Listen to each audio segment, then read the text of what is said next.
Well, thank you for being so kind and traveling down the beautiful part of the state. I've got to tell you, members, yesterday when I was driving in, it was a much different day than today. It was beautiful sunshine, and I was driving from Vienna over, and I just had to stop and take a picture and send it to my kids and my family of the rolling hills and the cotton still in bales, and it was just beautiful. And I just had to stop and take a picture. And I was just glad to be here in Sumter County and with my co-chairman. And what we're going to start off with just real quick is State Representative Mike Chokas is going to just a little welcome and also say a blessing over our meeting. And Mike, if you'd take the stand, please.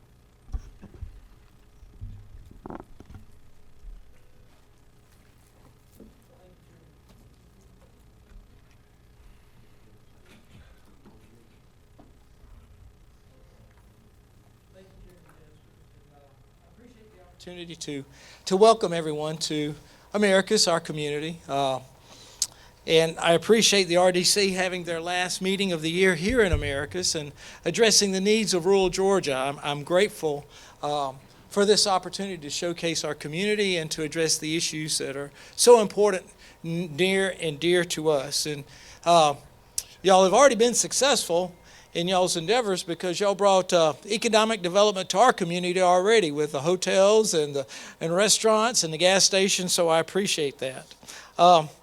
With that said, let us pray, please. Oh, Heavenly Father, thank you for this wonderful time of year, for the blessings that you have bestowed upon all our communities, our state, and our nation. And let us always be mindful of your Son, Jesus Christ, and the real reason for this holiday. Please watch over the RDC during their meetings today and give them insight and knowledge and perseverance to address these issues that are so important to our state. In Jesus' name we pray. Amen. Thank you. Thank you, Mike. You're a great representative for your region at our capital. We sure appreciate what you do. A speaker will be here in a moment, but we're going to go ahead with a couple of other introductions. We have President John Watford here at this beautiful school. And John, we'd like to hear what all y'all do here and just give us a good welcome. Thank you, Mr. Chairman, and we are certainly glad to welcome you here today on behalf of the faculty, staff, and students of South Georgia Technical College. We are the second oldest technical college in the state of Georgia. We have been training the workforce here in America since 1948, 71 years. And we're very proud of that fact. And we are unique in several ways, but one of those is that we have residence halls. We have had campus life here at South Georgia Tech since 1948, and we still have the dorms. And that facilitates us doing something else that makes us special, and that's very specific partnerships with business and industry. We work with Caterpillar Corporation, John Deere, and Delta Airlines, among others, to train their workforce and train their technicians. We've had the program with CAT for going on 20 years now, and it's been very strong. And again, it's because of the residence halls that we're able to do that. I've been asked a couple of questions about our residence hall. Students can stay on our campus for the 16-week semester for a little under $162 a week. And that's room, board, 19 meals a week, Wi-Fi, utilities, and I challenge anyone to live on 162 with all those amenities a week. So it's pretty good.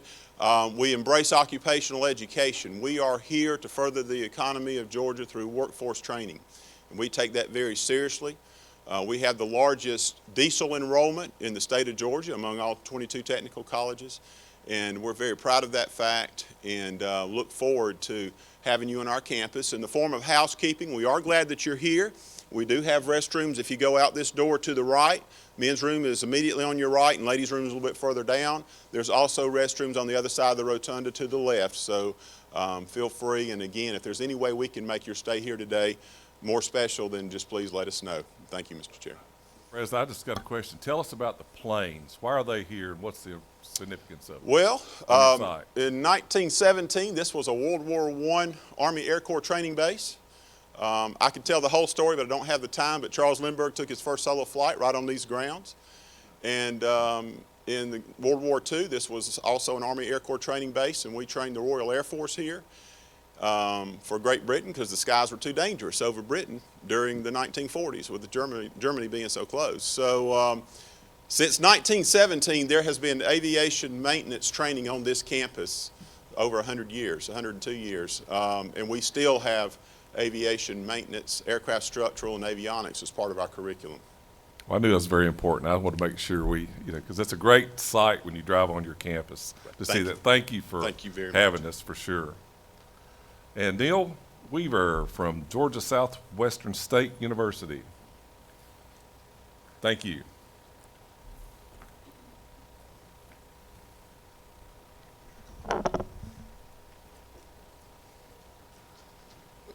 Well, good morning or good afternoon. And as you said, I'm Neil Weaver, president at Georgia Southwestern State University. On behalf of the faculty, the staff, the students, and the alumni, I want to welcome you to Americus, home of the NCAA Division II men's golf #1 ranked team in the country. And so we're very proud of those guys and the job that they're doing. Campus is also home to Jimmy Carter. You may remember the former president who just lives down the road in Plains, spent some time with us. And also former Attorney General of the United States, Griffin Bell, is a graduate of Georgia Southwestern. Two graduates we're very proud of. Some of the 70 or 80,000 graduates of the university that have served this community and communities all across the state. We take our role at the university in economic development and the work that you're talking about today very seriously. Our institution, when I got here a couple years ago, this community was trying to figure out how they were going to make an impact on driving the local economy. And one of the things they wanted to do was to build a college and career academy. You may already know, but right across the street you can see the dirt moving for the building of the Ignite College and Career Academy. The university immediately partnered and became a part of the initiative, and we made a commitment to that program that every student that graduated from the Ignite College and Career Academy, if they chose to come to Georgia Southwestern State University, would get a $1,000 scholarship to attend the university.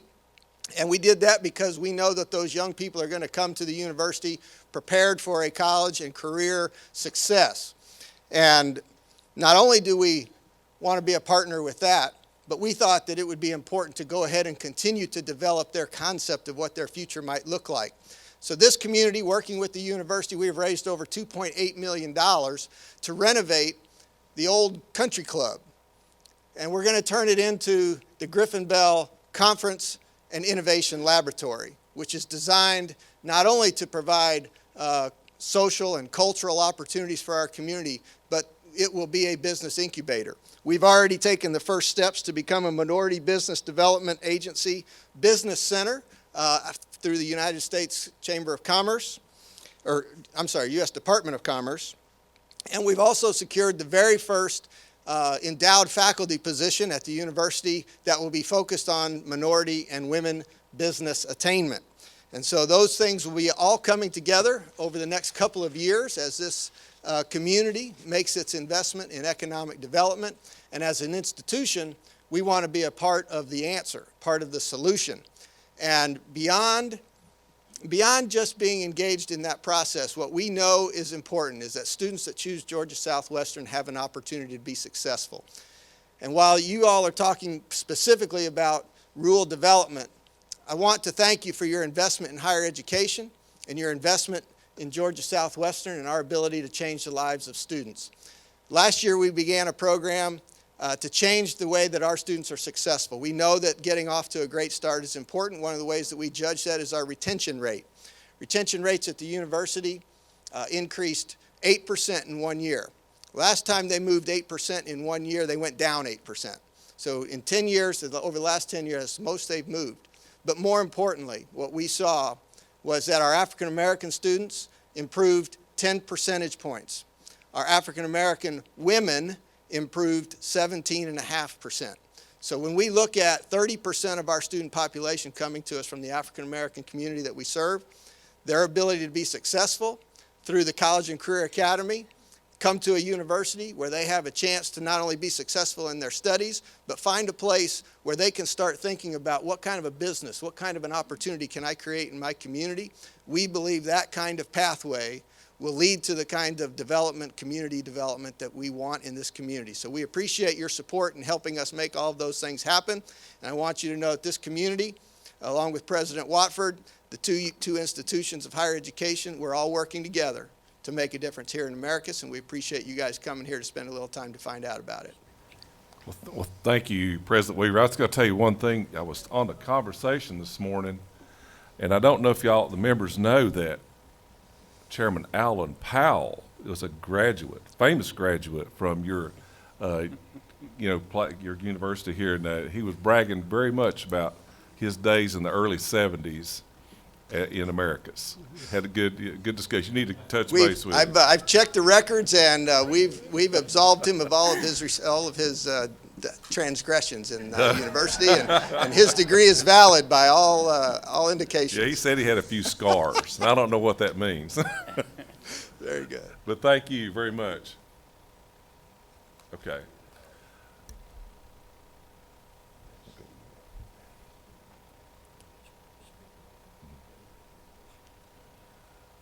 Mr. Speaker, before you sit down, we're so glad you're with us today. I know, and we'd like to hear from you now and do a welcome for us. Thank you, Mr. Chairman. I hate these things with a computer up here, and I still do it the old-fashioned way on paper. Well, good afternoon. And I want to thank all of you for being here in Americus for this final 2019 meeting of the House Rural Development Council. I know I may say it often, but I don't say it often enough, that I appreciate and thank all of the members of this council, the staff and the friends and supporters who join us for their work, your work, in bringing economic development to every corner of Georgia. You have taken time away from your homes and your jobs, and you have been to Eatonton, and you've been to Camden County, and you've been to Jasper, and I don't even know where you've been. You've been to a lot of places, and I really appreciate that. This is not easy work, and the answers aren't simple. If it was, somebody else could have done it, right? But I appreciate your willingness to roll up your sleeves and do what I believe is some transformative work here in Georgia. I want to also thank our host here at South Georgia Technical College for their hospitality. And I have to give a special shout out to my friend who always rolls out the red carpet for all of us when we come to Americus and Sumter County, and that is Representative Mike Chokas. What a great American. It is true in every corner of the state, but let me say to the residents of Americus and the surrounding areas that having someone like Mike Chokas represent you is important, and it matters.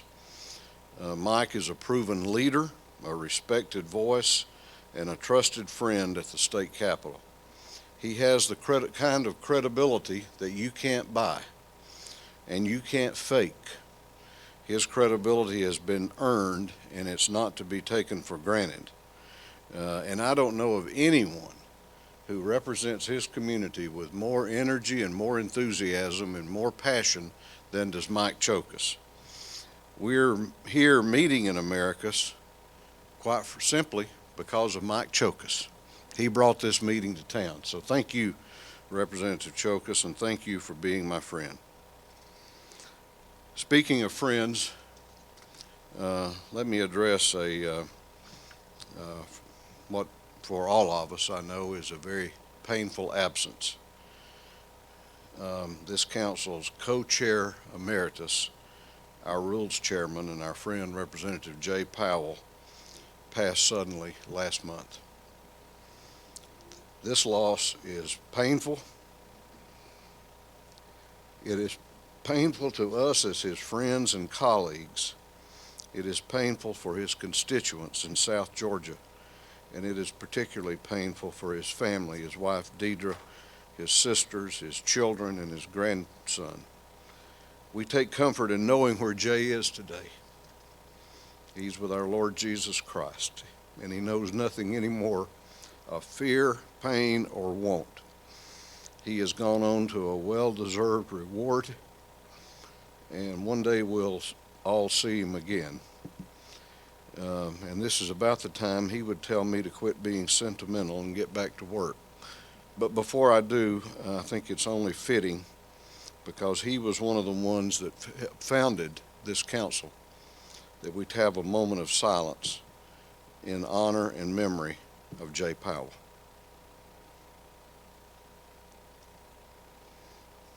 Thank all of you very much. There was one thing that Jay was very clear about. You do the work that needs to be done, and you do the work that people are counting on you to do. And you do the right thing. I told the congregation at his service that we have a lot of people coming into the political process these days who advertise themselves as principled. But you know, there are those people who don't have to tell you they are. They just are. And Jay Powell just was. So it is in that spirit that we gather today to continue what for Jay was a passion, and that is ensuring that better days are ahead in rural Georgia. I can remember in the 2017 session, I sat down with Jay and Chairman Terry England and Chairman Sam Watson to discuss this passion that we all had and have for moving our entire state forward. And out of those discussions came this council and all the great work that you have done in the last 3 years. You are making a difference in rural Georgia. You are making rural Georgia an important part of this entire state. So today, let us continue that noble work. I know you have a full slate of recommendations to discuss for the 2020 legislative session, and I know these recommendations will include critical areas like agriculture, economic development, education, and health care. You'll look at the continuing work of expanding broadband, recruiting and training medical professionals, and getting Georgia-grown crops to market. Some of these recommendations will likely move forward as legislative proposals as we get underway next month. And they will build on a tremendous record of success that you all have. You passed a Rural Jobs Act. You've created a Center on Rural Prosperity and Innovation through our university system. You've helped focus the attention of our state agencies, chambers of commerce, and private industry partners on rural Georgia. And I want to tell you that you have done amazing work. When we started out, I said, you know, one of our goals was to make sure that every young person in Georgia, regardless of zip code, regardless of color, regardless of political party, could have the same economic opportunities. And that is still our goal today. Now, we know this legislative session could be interesting. Anybody know that besides me? We've got an uncertain economic outlook, competing budget priorities, and our constitutional responsibility to pass a balanced budget. And I want to tell you that I will work every way possible with the governor's office, the lieutenant governor's office, and our colleagues in the Senate to do what is best for this state and its citizens. But I want to be very, very clear. And I don't want anybody to make any mistake. So long as I'm standing in this position, this House will remain strong and it will remain independent as the people's chamber. And it will continue to be responsive to the needs of those who elected us. We're going to ensure that their voices are heard. We're going to continue to fight for the farmer, the small business owner, the mothers and fathers who wake up every day all over Georgia and go to work. They don't care what the polls say, and they don't care about political favorability.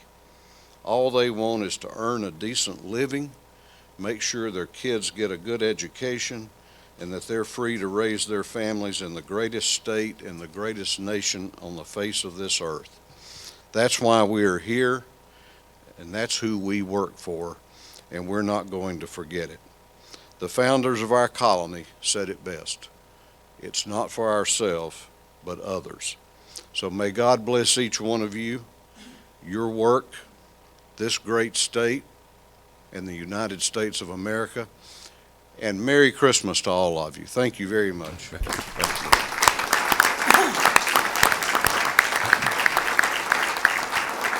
Well, thank you, Mr. Speaker. I just wrote down 2 or 3 words that I used to describe you. You're a force. When we appreciate your concern for Georgia and your leadership, and that's got us here today. And without you, we know it wouldn't have happened. We appreciate your force behind getting us here today. And it's been a pleasure for all of us to be a part. And I really thank you. We'll turn it over to our co-chairman here. He's next. Thank you, Mr. Chairman. At this time, we're going to ask Lauren Walker to come up. With the 2018 Farm Bill that was passed by Congress this year, it removed industrial hemp from being a Schedule I narcotic, which allowed us to move forward and pass the Georgia Hemp Farming Act, which basically set up the guidelines for the Department of Ag to propagate rules and regulations to submit to USDA for approval, to where we could go ahead and let our farmers and processors here in Georgia the opportunity to compete with the other states around us. So I'm going to ask Lauren if he will just give us a kind of a 30,000-foot view of the USDA's rules and regs, and then leave time for questions at the end. Thank you. Certainly. Thank you, Mr. Speaker. Thank you so much, and to the chair and co-chair and members of the Georgia State Legislature. Thank you so much for inviting me to share a little bit about what USDA is trying to do for rural America in the terms of promulgating rules for industrial hemp. I'll try to go quickly because I believe at this point most folks have had a chance to read and review the rule. But before I do that, a little bit about myself. My name is Lauren Walker. I'm the Chief of Staff to Undersecretary Eyeball in the Mission Area for Regulatory Programs, and that houses both the Animal and Health Plant Inspection Service and the Agricultural Marketing Service where this rule lies. I'm originally from Washington, D.C., but I have Georgia roots. My mama's from Columbus, so I'm not too far away from where we are now. So without any further ado, here's the rule. What did the Farm Bill do? What did the 2018 Farm Bill do? So as the co-chairman just said, it removed hemp from a controlled substance as a controlled substance, and it also directed USDA to promulgate rules. We've done that. Those were out as of October 31st. And you will note today, if you looked at the early display, the public display of the Federal Register, we are extending the opportunity to provide comments another 30 days. So you will now have until January 29th, if you haven't done so already, to submit comments on the merit of the rule.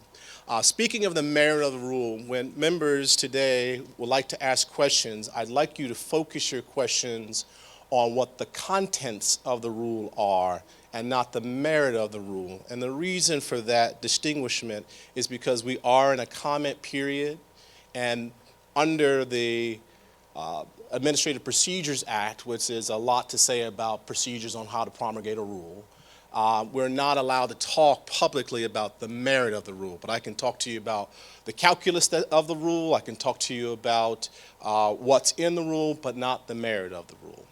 So the 2018 Farm Bill also extended the 2014 Farm Bill provisions. And most folks did not know what that was. And so that basically provided the opportunity for states and institutions of higher learning to grow hemp on a research basis.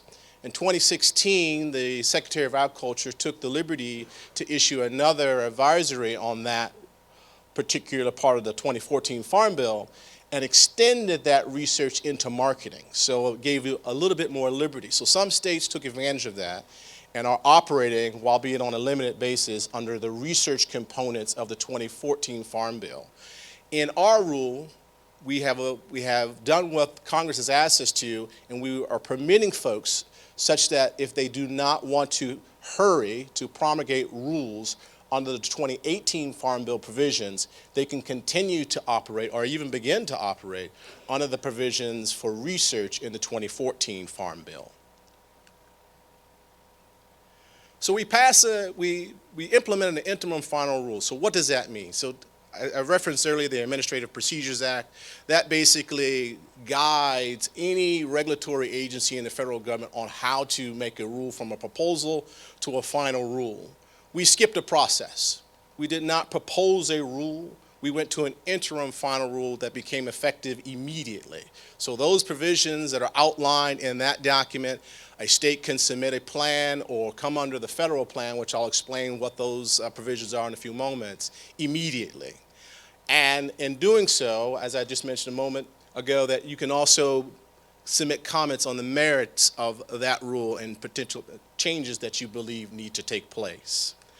We're going to sunset that rule after 2 years, and the reason for sunsetting that rule is so that we can get the best rule we possibly can based on the comments that you provide. The reason we gave ourselves 2 years is so that we can see actually what happens.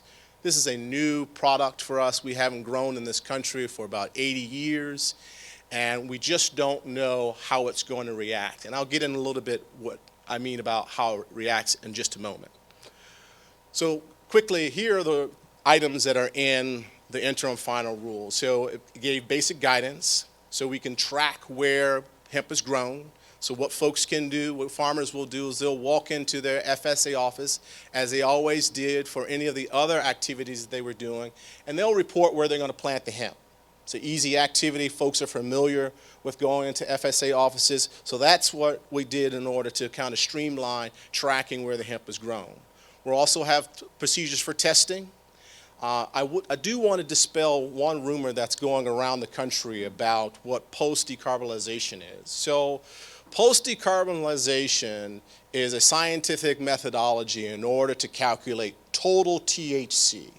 There's some folks who have believed that USDA took liberties and having total THC as opposed to THCA and others as a part of the calculation for our 0.3 distinguishment between what is industrial hemp and what is marijuana.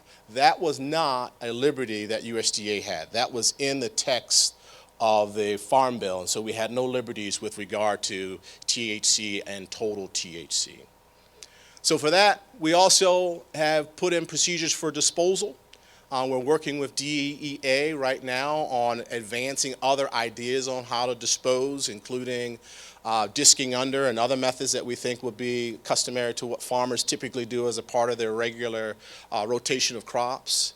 We have compliance regulations on non-compliant violators. We have procedures for sharing information. The 2018 Farm Bill mandated that we have information available about farmers and where those farmers grow those plants and provide that information to law enforcement in real time. So we have procedures by which we're going to do that. And then we also have a 30-day waiting period for which, if someone individually decided to go out and be under the federal plan, we're requiring, if that state does not have a plan, that we notify that state and pause that application for the individual grower in cases where a state plans on submitting a plan. So the idea is not to create confusion, issue a license for a grower in a state when a state plans on issuing their own state plan.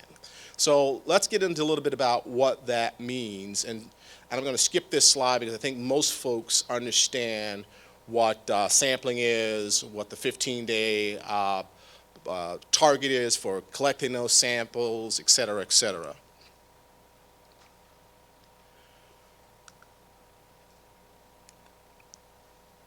Clicking here a little too fast, I apologize. So on testing, we obviously require testing of those plants that are sampled. We have what's called a measure of uncertainty that we are also putting in, and that gives a little bit of variation on equipment in scientific laboratories, on the sampling size, so that there's variation, so that 0.3 isn't really 0.3, and a laboratory will calculate what the error rate is. We call it formally a measure of uncertainty as a part of what would go into the calculus for measuring whether or not you actually grew hemp or something above the 0.3 legislated threshold for what industrial hemp is. Then we also added a 0.5 threshold for negligence. So if a grower did everything that they were supposed to do and they went above 0.3, we would not regard them as negligence.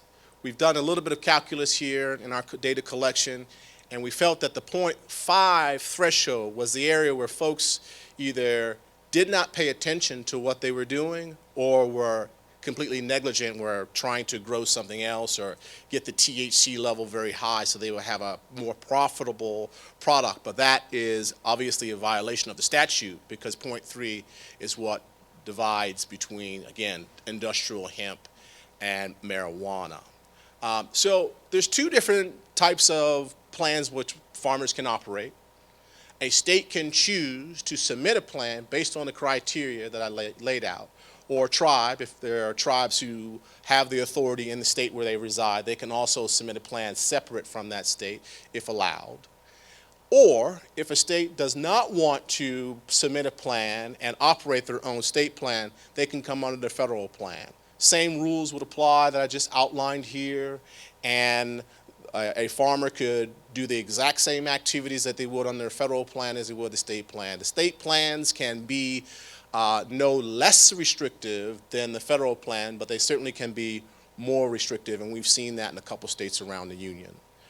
So I'm going to stop there and open it up to questions. As you can see here, I've left you kind of a little bit of a long website, but there is a webinar that goes through this entire slideshow in detail and can provide individuals with a background on the industrial hemp program the USDA is rolling out if they had not otherwise learned previous to this. So thank you, and open it to questions.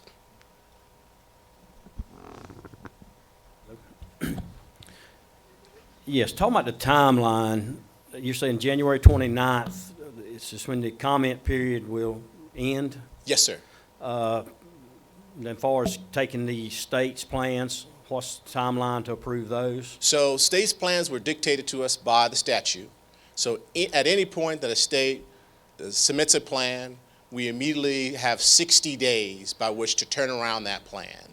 And so at this point, right now, we have about 13 plans in possession, half of which are state plans, half of which are tribal plans.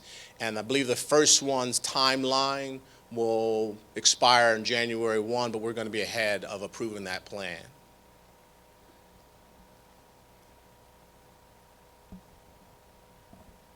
Okay, anybody else got any questions? No, we have not received Georgia's, but we have been in contact with Georgia, and we understand that it'll be submitted any day now.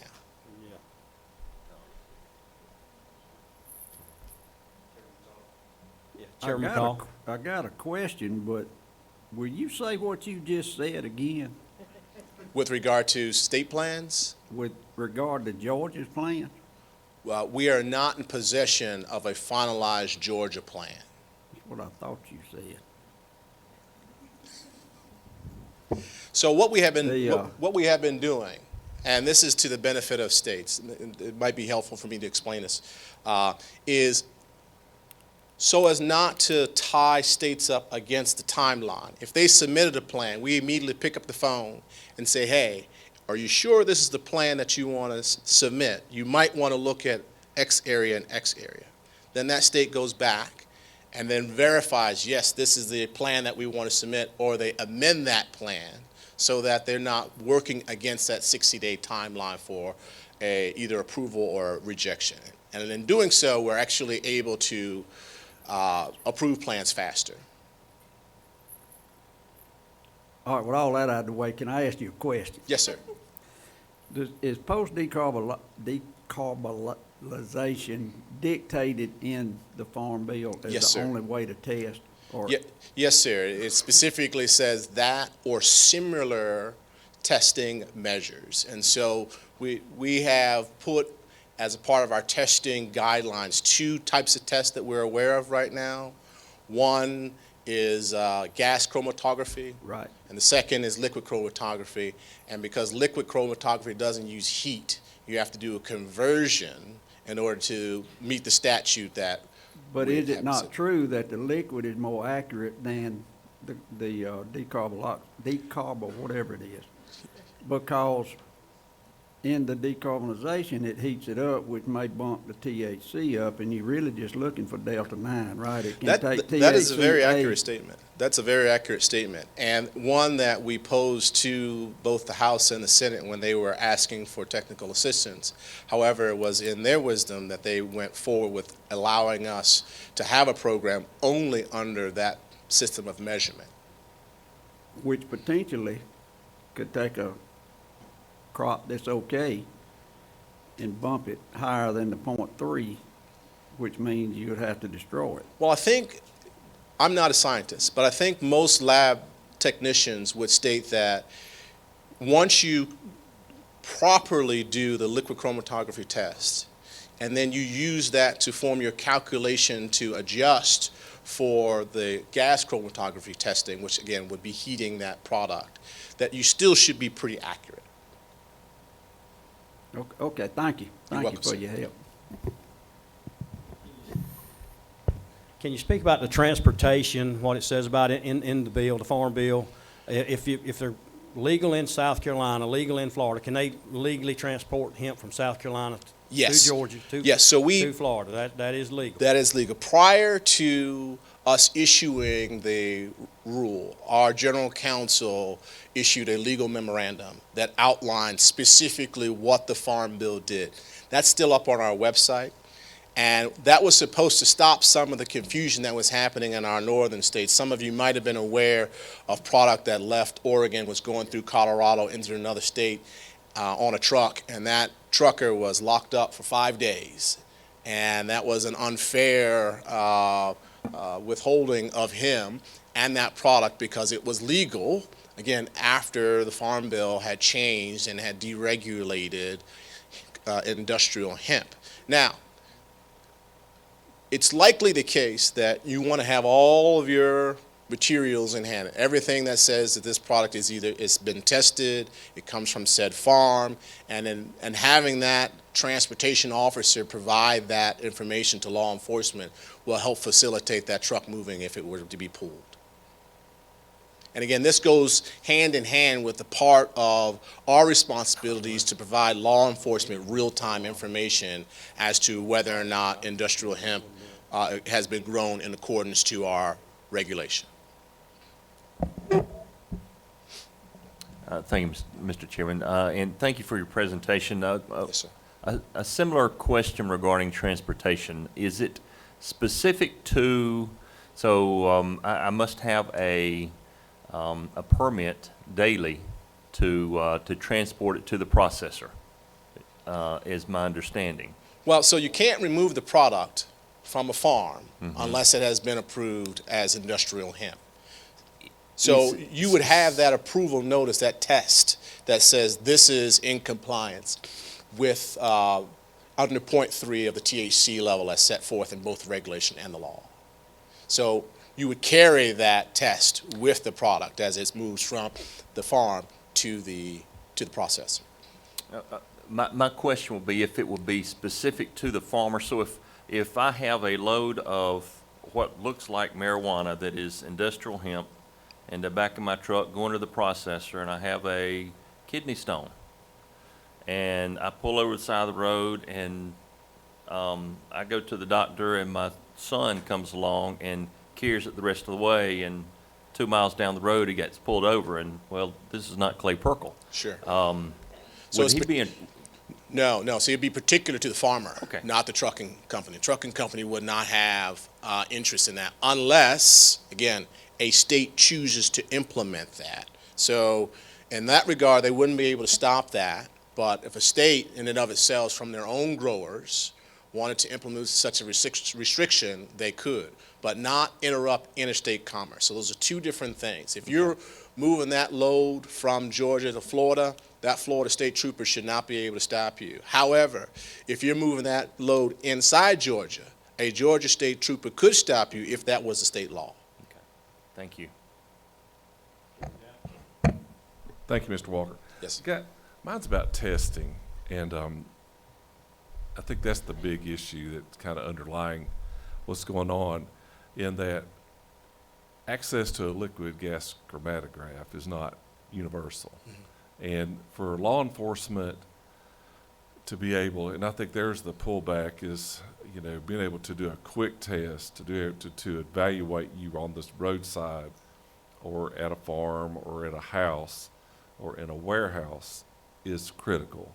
Is the USDA doing any research, are y'all funding any to come up with a quick test to help law enforcement deal with this? So I'm aware, so that the answer is yes and no. We have begun the engagement, not in my mission area, but in our research outfit, to look more closely at those products that are currently on the market. I'm aware of one particular item that was founded by a university in Louisiana and is commercially used in the state of Kentucky. And while that does not tell you the percentage of THC, it does indicate whether or not there is THC in that product. So the idea that science is working towards that is occurring. They have a strip test, and you can test whether or not it has THC in it or not, but the measurement of that THC is still yet to be developed. I believe I read this morning that the appropriations bill that's being passed through Congress right now is going to authorize some funding to go to our research arm of USDA to do just that, to come up with better tests that are simpler, that don't have to go to a laboratory to certify whether or not it meets the definition of industrial. Well, I know our local law enforcement would appreciate that, because they're really on the front lines in the battle over this. They appreciate it very much. Yes, sir. Yes, is there anything in the bill or your rules that deals with disposing of THC that comes off during the processing of industrial hemp? Because CDB comes off at one point and THC comes off at another. So is anything in the rules, or will that be left up to the state to determine? So that's a different question, because our rule only deals with the production of that product. Once you start to process that, USDA is no longer, as it stands right now with the current rule, is no longer have authority over that. So once it's no longer on the farm and it has tested for less than 0.3 THC, that now becomes a state or FDA or DEA product that they would have to regulate.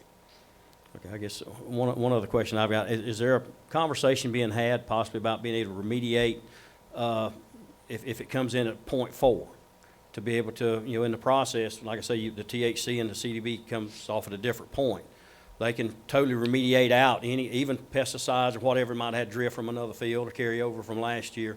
They could actually remediate that in the processing, and not, farmer would not have to destroy, Sure. $10,000, $15,000 an acre he's got tied up in that. Well, I know that there are conversations going around that, but we have no authority to take that. And that would be something that would have to be passed by Congress. That's correct, sir. To address that. I guess one other question, you talk about the 0.5 being negligent. As you got different degrees, you got gross negligent, where they actually intended to do it, or it's just all considered negligent? So it's all considered negligence above 0.5. Now, these things are not. I'll make a candid statement in front of this body. Typically, when the product goes hot, it goes hot. It's not going to be at 0.5. It's going to be at 1%, or 1.5. It's not going to be anywhere near that threshold. And the way we wrote the regulations and the guidance gives us a little bit of flexibility if we believe a farmer actually was doing every single thing they did and it got right up against 0.5. There's a little liberty that we have there. And so we'll take those on a case-by-case basis. But the law tells us that we have to establish negligence, and that if a grower is found to be negligent 3 out of 5 years, then they are out of the program. Yeah, I was just concerned about in Clay's district, there might be somebody growing something next to him that might cross-pollinate.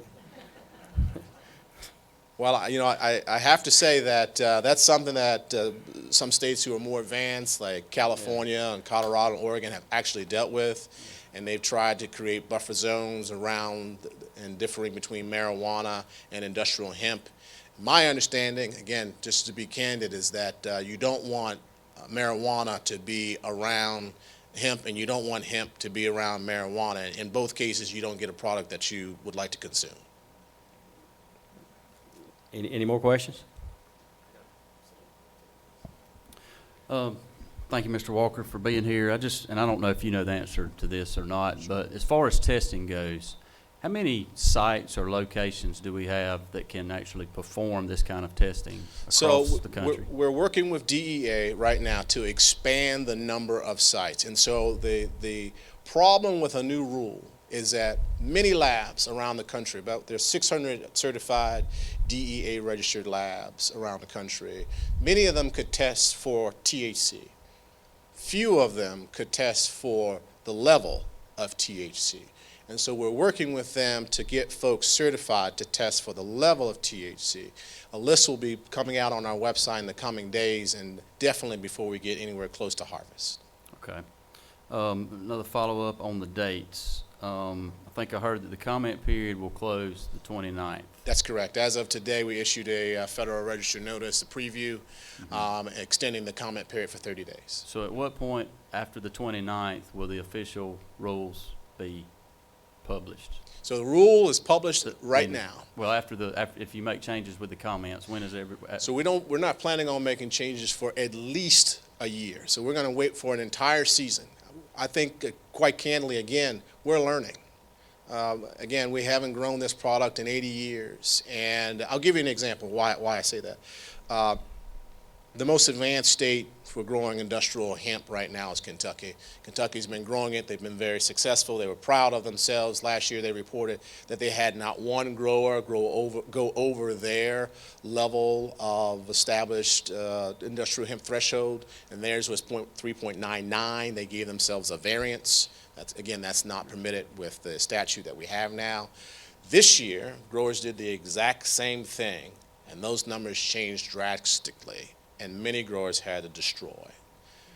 This plant is something that we don't know. We're still learning a lot about it, and until we understand that, this is going to be an evolving process. And looking at the varying levels of expertise in this next year will allow us to come up with a rule that works for everybody. That's our goal. Go ahead. Have you got time? I got a dumb country boy question. No such thing. My mother's a country If y'all girl. are not planning on changing anything in the rules, even after the comment period, why are you not approving the state's rules today? So, 'cause Georgia's gonna be up against a plant date, and we got farmers wanting to plant it, waiting on y'all to approve the rule that you say is not there, the plans that we've been told Georgia has submitted, but you don't have.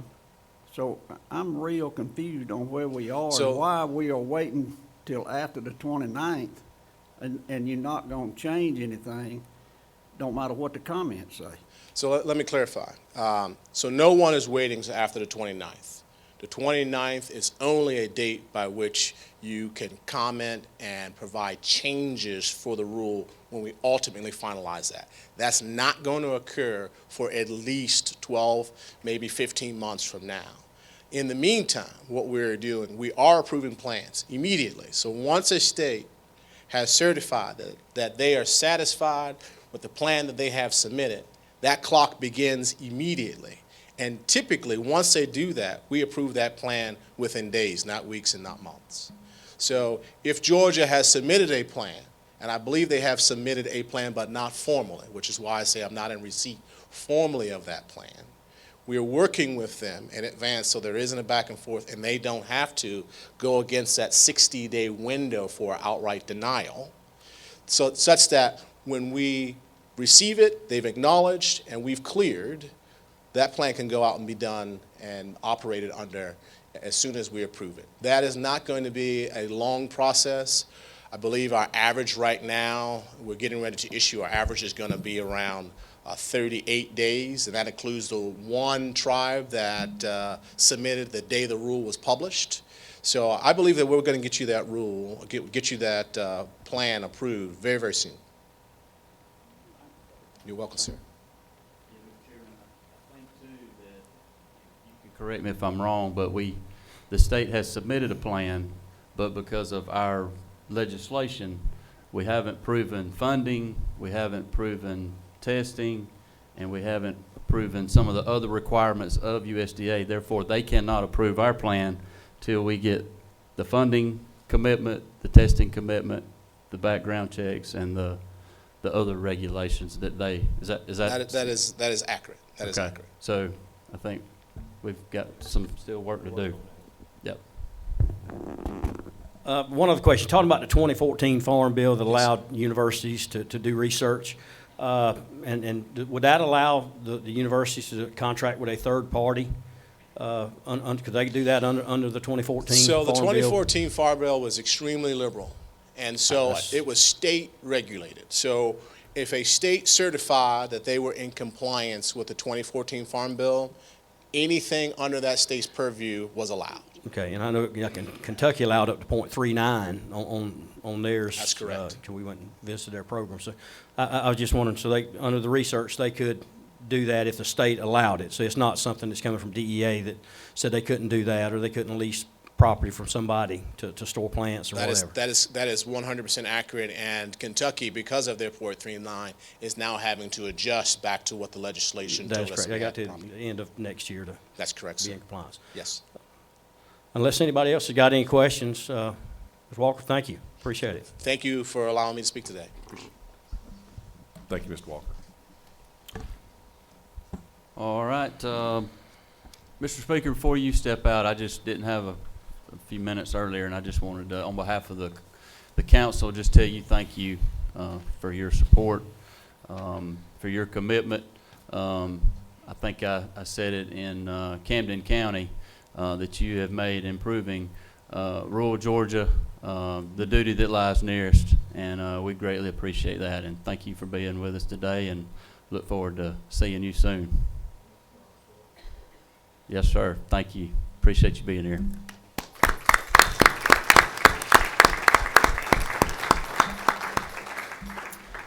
All right.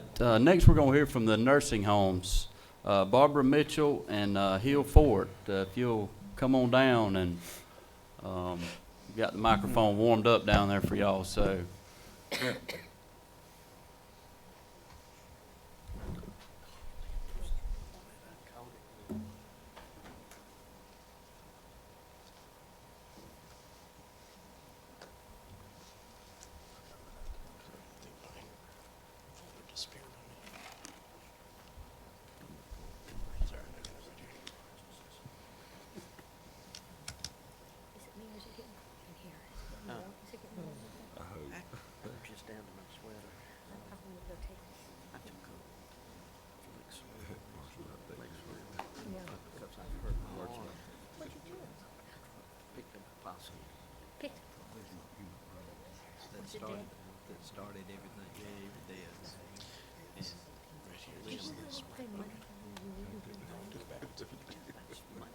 Or you can, if you want to stand there, you can hit the keys right here.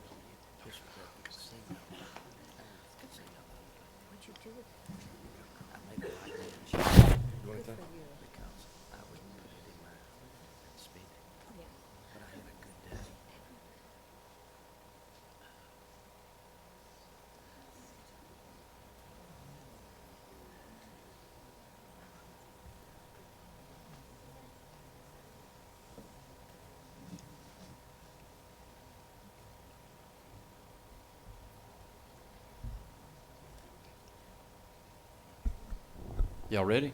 We're ready when you are. Okay. We okay? You're good? All right. Well, I don't know how we get into a segue going from hemp to senior care.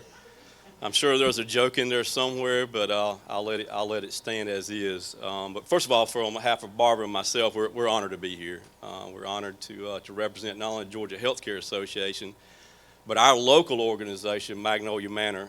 Magnolia Manor is a senior, not-for-profit, faith-based organization started right here in Americus, Georgia in 1963. We started as an outcropping of a ministry of the United Methodist Church. And I always say this because we're in South Georgia.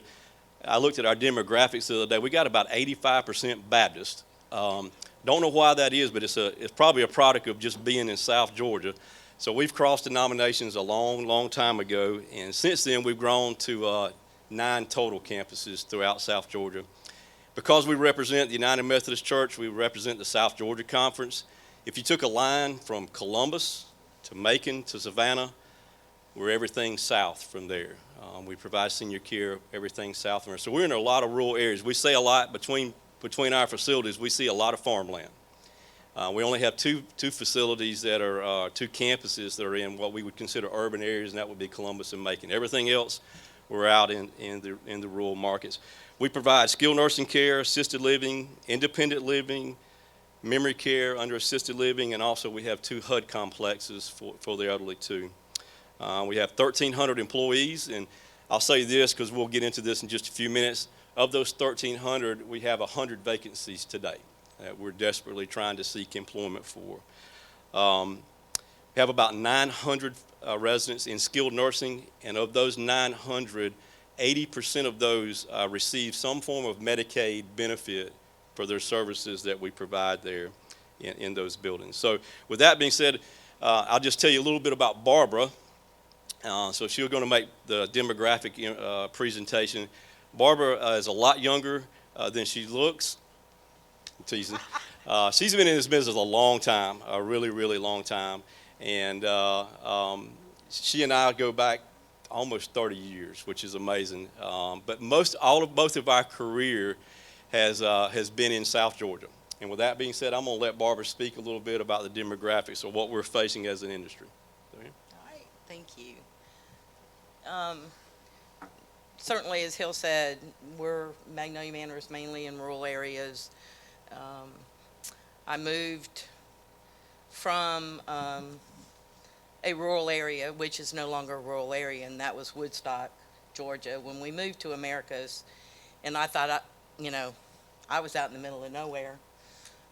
Even in Woodstock, I was only 15 minutes from Cumberland Mall, so I moved to Americus, and it's like, I got to drive 45 minutes to a mall. So you get used to the rural. And again, I grew up in St. Petersburg. Hill talks about my career has mainly been in long-term care. And that was after swearing when I graduated from nursing school I would never work in a nursing home. So, and I started at Magnolia Manor in January of 1985. So, and I never left. I was going to work at Magnolia Manor until the hospital called me. Well, they never called me. So, I'm still with long-term care. In the rural areas and the urban areas too, we're facing some real demographic challenges, especially in healthcare. We have workforce challenges now, and as our aging population grows, we're going to continue to increase those challenges that we have, particularly in the rural areas. In the urban areas, we've got a lot of competition, so that's where our challenges are. In the urban area, you've got a smaller market and a smaller pool to hire from. Hill said we have 100 open positions across our organization. If you look at the demographics, 42% of our skilled nursing facilities in the state of Georgia are in rural areas. But of that, and as Hill said, 80% of our residents receive some type of Medicaid assistance. But even though we only represent 42% of the skilled nursing facilities, we provide almost 47% of the Medicaid benefits in the rural facilities. If you look at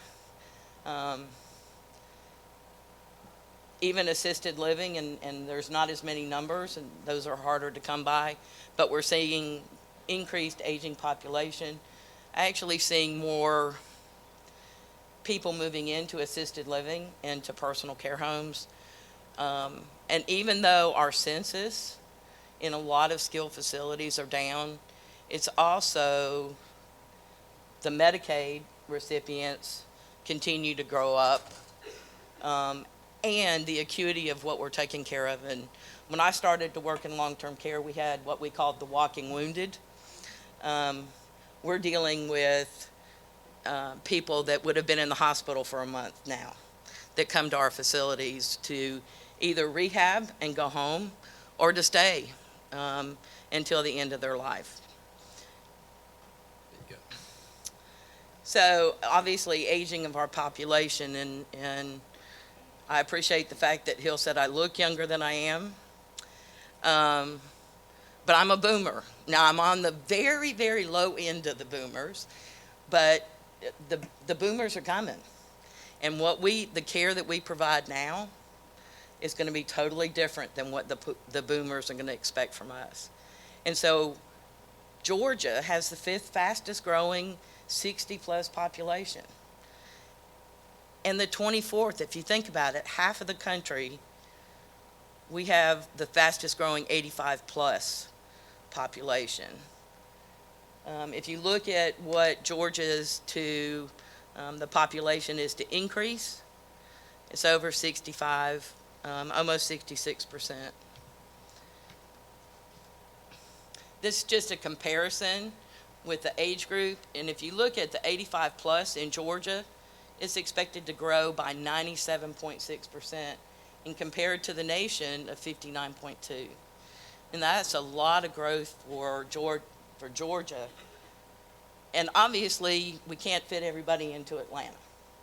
So they're going to be in the rural areas. They're going to be in the cities like Richmond Hill, the retired military, those boomers that were in the military. We're going to be looking at them in Columbus, even though Columbus is urban, but you know, we've got military bases all over the state. We're going to see people in, with the expansion of Fort Benning, we have a facility in Marion County. We saw an expansion of people moving into Marion County with the expansion of Fort Benning. If you look at the number of people over 65 between 2010 and 2030, Georgia is the fastest or has the highest percent of change except for Florida, which we get Florida, but 94% change. That's tremendous, and all of the challenges that go with it, not just in healthcare, but certainly since that's what we do, that's what we're focused with. If you look at the number of people 85 and over between 2010 and 2030, Georgia has the highest percentage of change of all of the Southeast states at 83.1%. And if you look at our census trend over a period of time, our census has dropped, but if you look at the Medicaid and the total, that's pretty much stayed stagnant. So as our census has dropped, the people that are in our facilities are requiring more assistance to pay for their care. Hill? Okay. So, some challenges, and we're here today to talk about workforce challenges. And I don't think it's a secret across. I think y'all have had a healthcare review before.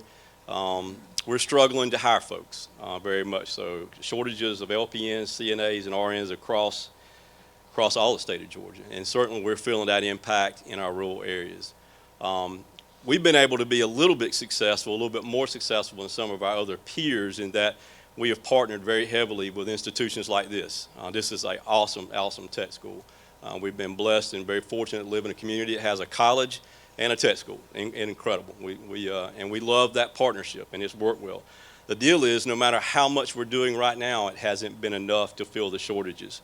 We're having a record number of nurses, even within our own organization, that are retiring. They're give out. They've had all they can take in providing care. And with that, there's not as many people coming behind them that are entering the workforce. Part of that, I think, for ourselves in long-term care is our being able to pay competitive wages.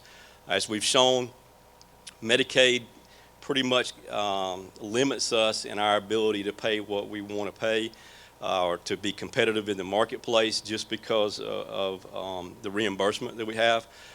Georgia Healthcare can answer this question, but our reimbursement has lagged behind in the country and certainly has lagged behind in the southeastern United States, and that has been a challenge for us. And then public perception. Students coming out of institutions certainly find hospitals and the technology that's there a lot more appealing than the labor-intensive part of being in long-term care, and I get that. Although I argue, and Barbara argue as a nurse, that's where really care happens, is at the bedside, and we try to convince our students that this is a really good place, if nothing else, to start. So with those challenges, both from a reimbursement side and then on the hiring of employees side, we've had some solutions. We've worked with Georgia Healthcare on developing solutions. Certainly the top one there that's seeking out solutions was reimbursement. I don't think I have to go into much detail out there. There's two ones that if I saw that were low-hanging fruit that I thought were very, very important to us as a business, and especially in rural areas. That would be the support for online training for certified nurses aides. A CNA is a entry point to many positions in organizations. Now, having said that, Barbara, when I said that, just about went into apoplexy, because as a nurse, that's a bad thing. We want to make sure that and I hear you, Madam Chair. What we would propose to do is make sure that the clinical piece of getting your certification would always happen hands-on and at the bedside.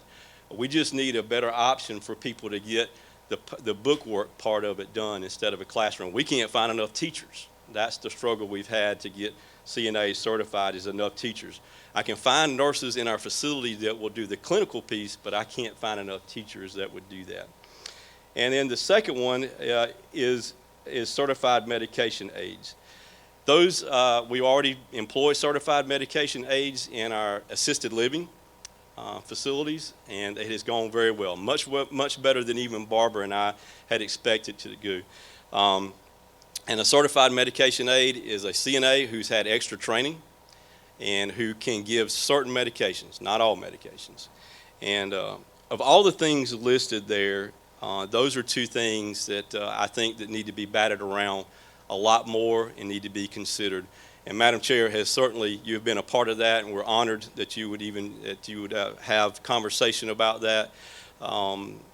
And certainly we're looking for other solutions too. But those are two things that we felt like would at least alleviate some of the burden that we have right now. And with that being said, those are our challenges, both from a demographic standpoint and our challenges from employment. And that concludes our presentation. Any questions? All right, anybody got questions? Gotcha. Thank you, Mr. Chairman. I've got 2 or 3 questions, if that's okay. It sounds like you've got a pretty good handle on what you need to do with the workforce, and things are in place to try to help in that situation. But one statement in your comments talks about several technical schools have eliminated the CNA and LPN programs.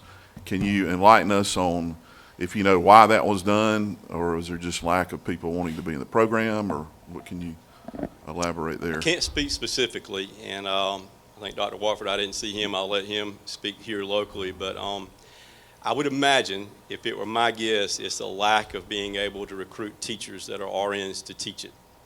That's the problem that we have, at least in our facilities, just finding teachers that would teach CNA programs. We've got great LPN programs. We certainly need more. We have great RN programs like at Georgia Southwestern here. Probably need to look at associate level RN, but the CNA group we're struggling with right now. Okay. We're challenged, and I don't know the answer to it. Next question. Sir, your first few slides talked about the fast aging population we have. But nothing, I don't think anything in your slides really addressed capacity of beds and capacity of your facilities. Is there a capacity issue? And if there is, what can we do to possibly take down roadblocks that might be there to keep you from increasing capacity? Great question, and the answer is no. Okay. I think we're all running at about 83% capacity right now.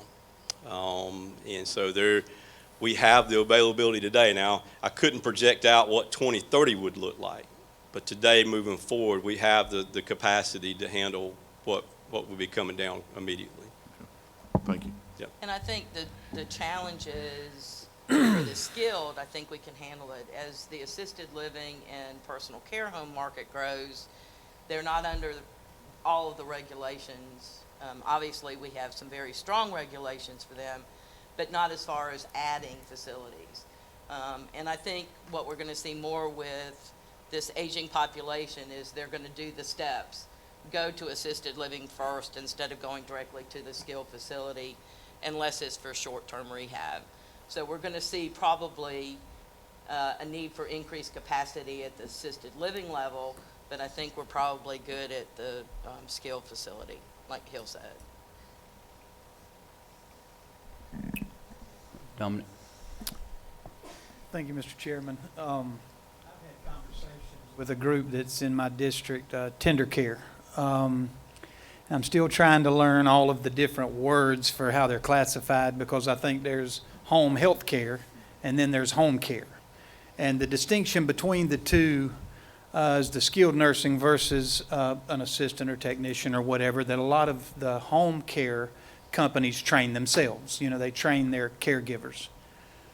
But in many cases, and when I say many, I mean more than 50% of the overall cases that home care companies provide, they provide almost the exact same services that people do in home health care, because they're not, you know, providing medical care to wounds and giving shots and all of these controlled medications.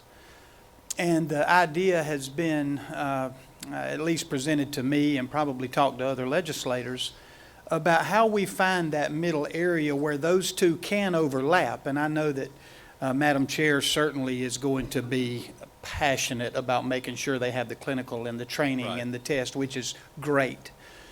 But if you want, you can't just keep saying we want to be reimbursed more. At some point, you got to say, where's that mid-level person that is just providing some assistance to that individual who needs someone by their bed to make sure they get to the restroom and back, and that they, when they're washing dishes or, you know, whatever that may be. Have y'all had any conversations with training these that aren't necessarily skilled nurses and having to pay them much more for those opportunities where they can be reimbursed less, or in private pay where they're not given medication and taking care of wounds and those kind of things? Because I've heard this, that's my 5th year, and everybody that goes to that podium will say, reimbursement, we want more money. Right. Nobody ever I didn't stands say that. I just want somebody to say, let me tell you what we're thinking of. Yeah. For that middle group where you don't need the skilled, we're going to come to you. We want less reimbursement there, but we need a little bit more here.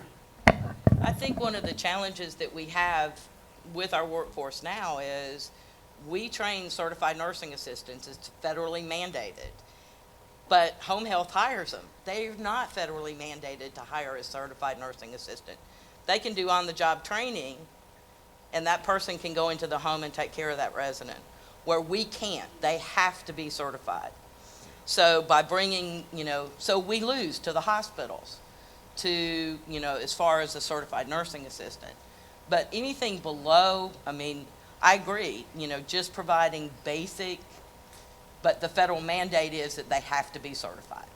But to answer your question a little bit further, in skilled nursing, to not increase reimbursement, a good path for us is to take a CNA, train them to be a CMA, to take the place of a licensed person I can't hire in the building right now because I can't find them, at a lesser cost, but at a higher cost to that employee. That's a mid-level, that's a middle ground for us. I guess a better way to say it might be, is in some of our home health companies, they're having a skilled nurse go into a home where there's not any skilled nursing activities. Yeah. And reimbursing that full amount, or whatever. Whereas if it was private pay and they got a home care company to come in and they pay the person $12 or $15 an hour. Right. But I believe there's a lot of examples of where a skilled nurse is going and sitting and helping do dishes and helping clean the house and billing, that full reimbursement. There's many examples of that. So I just want to try to make sure everybody's. So here's my comment. First of all, we don't own any home health care companies. Let's make that clear. So I would say you're looking at the distinction for us between skilled nursing and assisted living. That's what you're describing there for us. And that's where we own both. We own both assisted living and skilled nursing. And what you're describing in that home care situation is assisted living. Right. Yeah. So there is that option. Chairman Parsons, did you have a question? Okay. Chairman Taylor? Thank you, Mr. Chairman. My question goes along with the financial issues. One of the things that we don't have, we're seeing a projection here of 83% increase, and that is startling. Have we, as a group, touched on that financially? The percentage that is Medicaid and what it's going to cost the state in the next 12 years? This could be monumental. I don't know that we have delved into it financially. I get it, we're out of the recession. I don't know how people are financially planning. I have been serving with Representative LaHood, and we've been looking at these numbers, and I think it's something we need to look at much more closely because that impact on our state budget is going to have a monumental effect. So I think at this point in time, we need to request some deep-seated review of what those projections could be and the percentage that will be on Medicaid. Thank you. All right. Do you have one? Yes. Thank you. On your recommendations, you talk about certified medication aides. Now, are you training those in-house, or is TCSG helping? What's the process? Because you say support the development of a program. Currently, we have certified medication aides in assisted living facilities, and it's basically the providers do the training. I developed our certified med aid training program for our Magnolia Manor facilities based on information from a North Carolina program. And that's really what we're kind of looking to. North Carolina actually has two different levels. This is certified nurse medication aid. That is one for assisted living and one for skilled nursing facilities. What we're looking for, obviously, is getting that approval and developing that for our skilled facilities. And this has been talked about for probably 20 years. Way back to what we called the governor's bill, and that was qualified medication aides that died a very peaceful death, that we used qualified medication aides in community living arrangements. But it's been kind of talked about, and even back then, I actually was serving on the LPN board. We did a lot of studies, and even at that time, there were 23 states that had certified medication aides. That number has grown considerably, and actually it increases medication safety because that's all they do. They don't take orders from doctors. They don't take phone calls from family members, and it allows the licensed nurses to do what they need to do the treatments, to do the bedside assessing. Certified medication aides administer medications, period. Yeah, so is that a national is there like an overarching organization or certification that is, or you know, it's just something? It's pretty much state to state. Each state develops their program. Okay. Chairman Cooper, I know you. If I'm not, this comes up. Part of the problem is, and the reason there's been a reluctance for Georgia to do it, is the RNs have considered this giving up nursing their scope, part of their scope. And so when we did it the first time, we had real trouble. I've talked to the nursing home people about perhaps going after that again. If I'm not mistaken, Georgia developed a program. Didn't our state develop a program to be followed with the guidelines for medication at that time? Right now in the assisted living, we have what's called a certified medication aid study guide. Right. That actually came out of North Carolina that I used as the basis for our training program for our assisted living. We have not gotten to the developing of the program yet because we're still getting, we still need approval. We need to still get more buy-in for the CMAs in the skilled nursing facilities. I can tell you at the time that we did the QMAs, I was on the LPN board and I was one of those RNs that said, oh my God, this can't happen. Hopefully, I came around to a different way of thinking, and hopefully our nurses, I have talked with the executive director of the nursing board, and they're more than willing when we get ready to go do a presentation on certified med aids. Well, the nice thing about it is they don't make the laws. That's right. And we've learned that sometimes they're a real detriment to change. So we have a state, I think there is some kind of a state guidelines that were developed in the last time. I'd have to go back and look. It's been several years and a lot of water under the dam. But there's no reason why we can't adapt, like North Carolina or something, and look at those and use them as what has to be followed. Well, it just doesn't seem like there's a barrier right now for you doing that. Is that? There is, There by is? law. Oh, okay. They can't. Yeah. Only law. It's Yeah. not a barrier internally. We could do it tomorrow. So, But,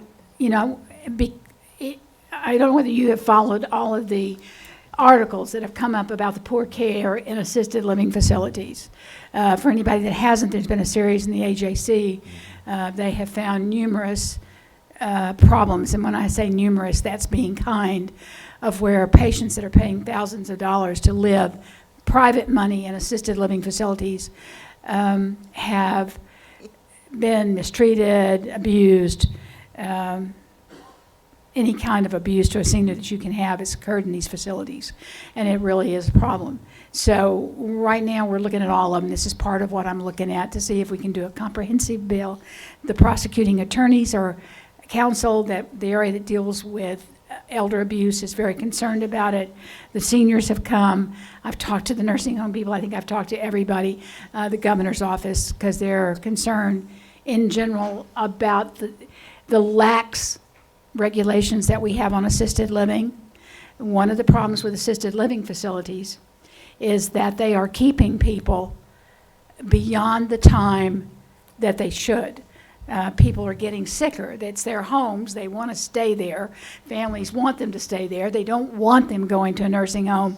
And so there are states that have developed levels of care where you increase your staffing and that kind of information. There's all sorts of problems with them. And through the governor's office and all, we're looking at the whole spectrum of possible changes to bring forth for this session. Thank you, Madam Chairman. I know you've been very passionate about that for a long Well, time. I really truly believe that you can look at the health of a nation by looking at how it takes care of its most vulnerable population. And when we have the kind of abuses that occurred in these facilities all over our state, then I would say on that issue, Georgia's not doing too well. Anybody else? All right, thank y'all. Hold on just a minute. Betty? Thank you, Mr. Chairman. I guess I have more of a comment as I think about the conversation that we're having right now in the discussion, because I'm certainly a caregiver, and in the process right now making that decision of where my husband is going to go when session starts back, and that's what we are considering, assisted living center as opposed to a nursing home. And one of the reason is we decided to go assisting as opposed to nursing is because a lot of the nursing facilities that I've had a chance to visit, they're just so very depressing to me. And how do we, as you discussed that, it appears that more people are going to be needing long-term care in the future. How do we change that appearance that nursing homes are just so? I visited one Sunday and it was just so depressing. Just everybody just sitting around looking so sad, like they just. Why don't you come by this afternoon and see ours? Okay, well, maybe I need to, but, Yeah. and that's what made us decide as a family that we're gonna go with assisted living. But I'm glad to know what you said about assisted living. I'll look into that. But but how do we change that, that appearance and that thought process so people will be more considerate of long-term care use of skilled nursing facilities, nursing homes? So part of that is physical plant. And we have a lot of aging physical plants in the state of Georgia. And it's very difficult right now to upgrade. We're going through a $15 million renovation on our campus right now. And the renovations we've done right now are so state of the art. The second thing is consumer driven. I'm treated just like the provider down the street who does not do a good job. Okay? There's no difference between the way I'm treated as a provider who's got a 5-star rated building or a 4-star rated building that is federally recognized, nationally recognized, statewide recognized. Consumers have to be educated about what a good provider looks like, and consumers have to make decisions, and I believe that will change the marketplace where the providers who do not follow good practices and good policies and hire good people and stay on top of those issues, they don't exist anymore. So that's what I see. One is market driven. 2, physical plant. 3, we need to hire more people. We need to have better services for more people. And last question, what is the starting salary of a certified nursing assistant? Probably, if you looked across the state, and ours is a little bit higher, probably the average salary is $10 to $13 an hour. Okay. Thank you. Yep. Do you have a question, Madam Chair? No, I wanted so that the audience and everybody will know, this is going out. I think it's by the end of this month, all facilities will have to post any, what do you call them? When they've come in, the regulators have come in and found something, pardon? Violations? Violations will have to be posted, then the state is going to do a website where people can go, all of the state, and can look at every single facility and see the latest violations that they have. And I think that what this will do, it will make it more apparent to people of the good facilities that are doing a good job, and the facilities that are having multiple complaints against them. So it's the first step in having this kind of transparency as people begin to make decisions. I think the other thing that's really changing is the baby boomers are not going to nursing homes like the ones you're talking about that are so depressing. They will not go there. And that's why you're seeing these assisted living facilities pop up everywhere and where people don't want to leave them. And I think there's also the big movement in home care because baby boomers want to stay in their home. There's a whole attitude shift. So I think what you're going to see in the future to the nursing homes is they're going to be taking care of memory care people who have Alzheimer's and so forth, and people that since you reach 85, you have a 50% chance of developing some form of Alzheimer's, that you will see a more traditional nursing home taking care mainly of people 85 and older as people age at that area. So it is being demanded by the changes that are coming from the citizens of the state and just the generational changes that are occurring. I agree with Madam Chair. The proposed rules for assisted living do require that the department will develop a website to post the deficiencies. Our facilities are currently required to post them in an easily accessible place to residents and families. And of course, our skilled nursing facilities, that comes from CMS, so. But we're coming to where it's going to be on the web for everybody to see it in a form that is supposed to be easily accessible and easily understandable. And not just that you've been cited, but where people can tell what you were cited for. And one of the biggest things that we need right now, we need more inspectors.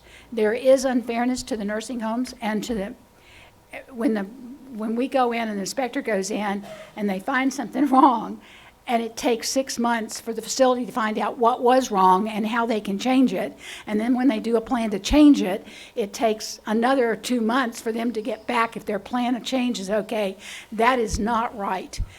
They need timely information about if they're doing something wrong, what it is they were doing wrong.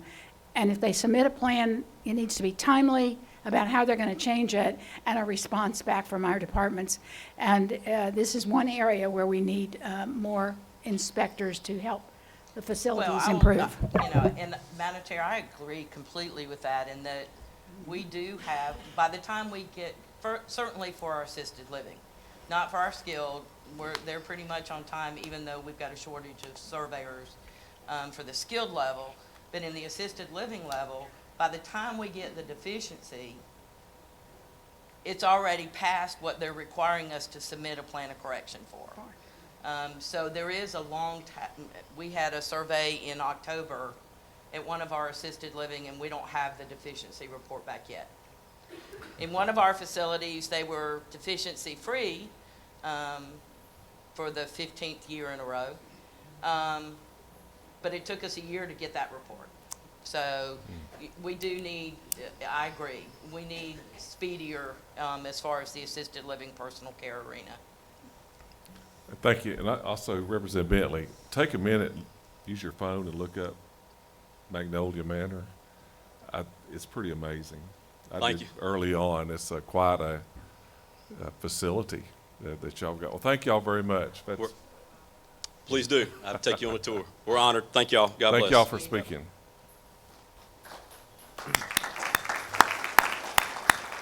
Next up, we have Kevin Clark with GFA, and we're talking about broadband funding.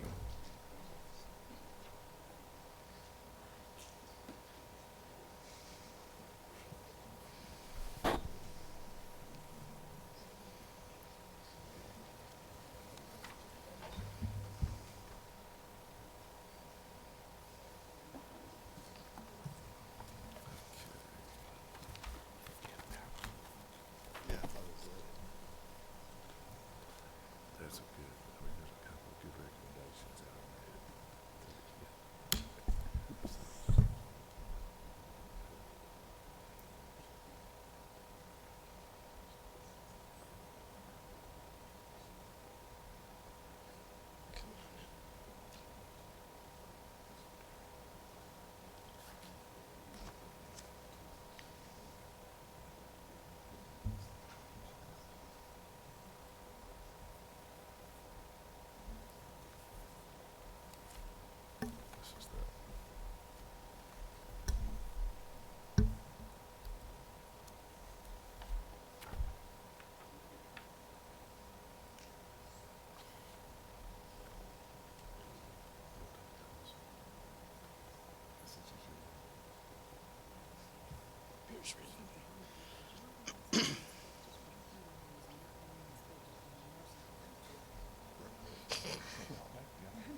We'll get to you.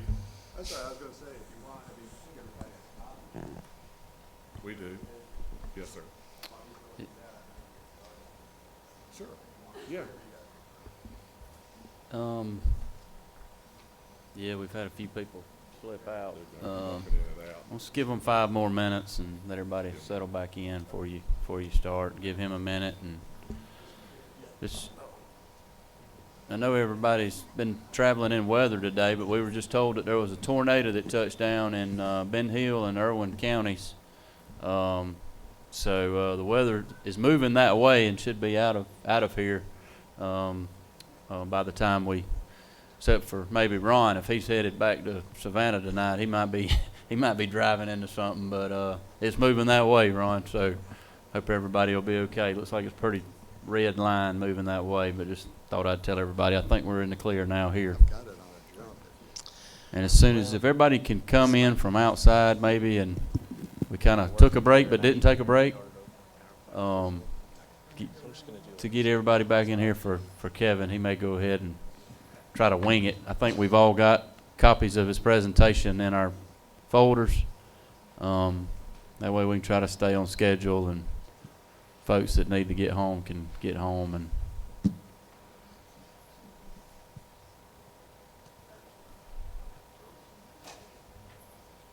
it's east. It's moving that way. Yeah, it's already passed over us.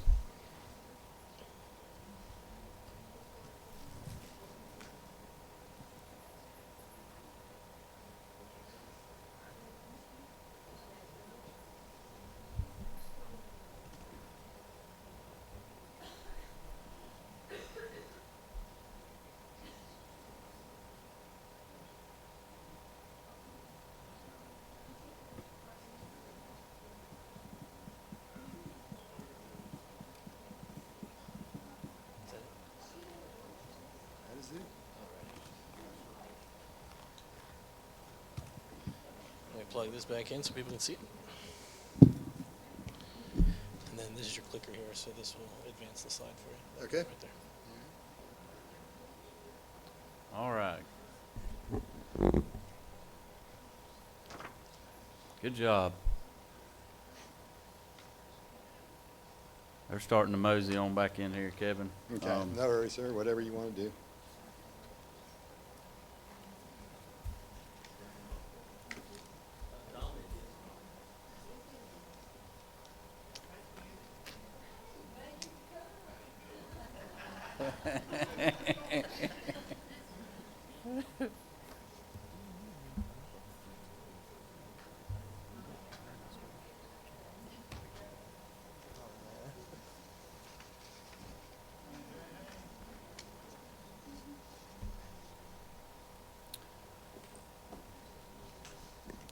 Yeah, Kevin, I think we've got most everybody back rounded up. If you want to go ahead and get started. Okay.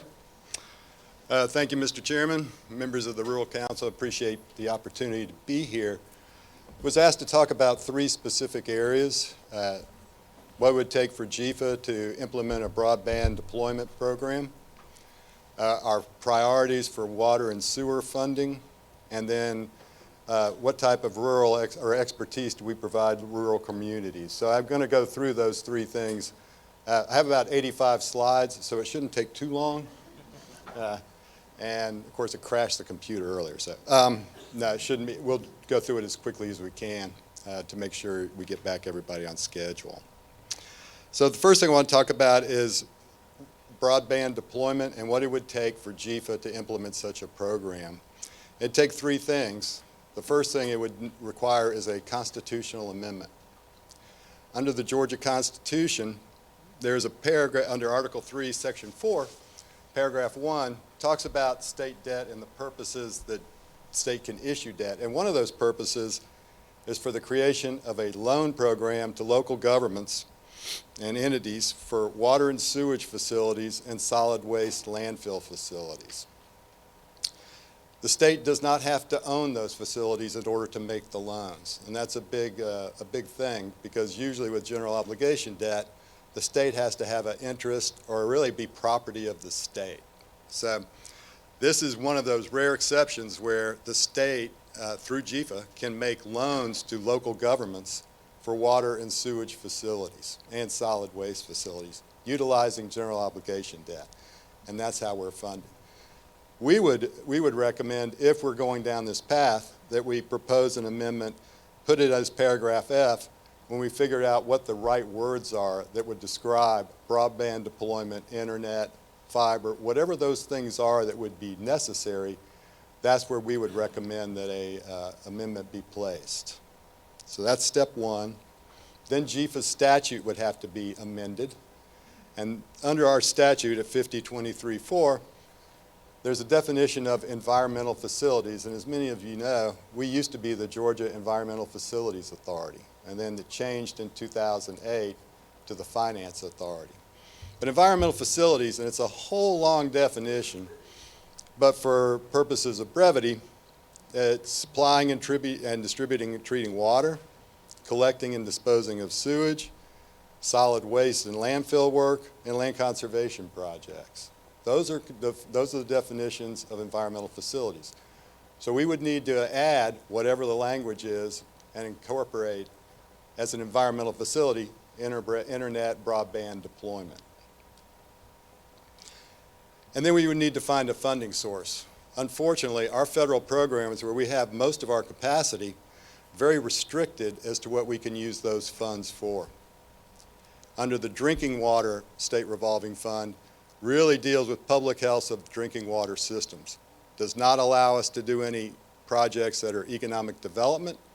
It's really addressing public health concerns in the drinking water existing systems.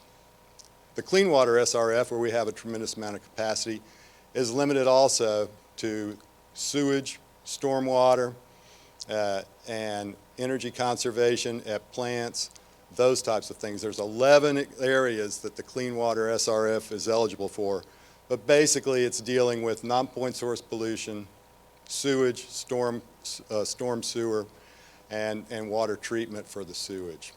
So those two are restricted, and all our fees, our interest and principal that come back to us on the loan program have to go back into those two programs, into their respective programs. We can't carve any of that out under the federal law.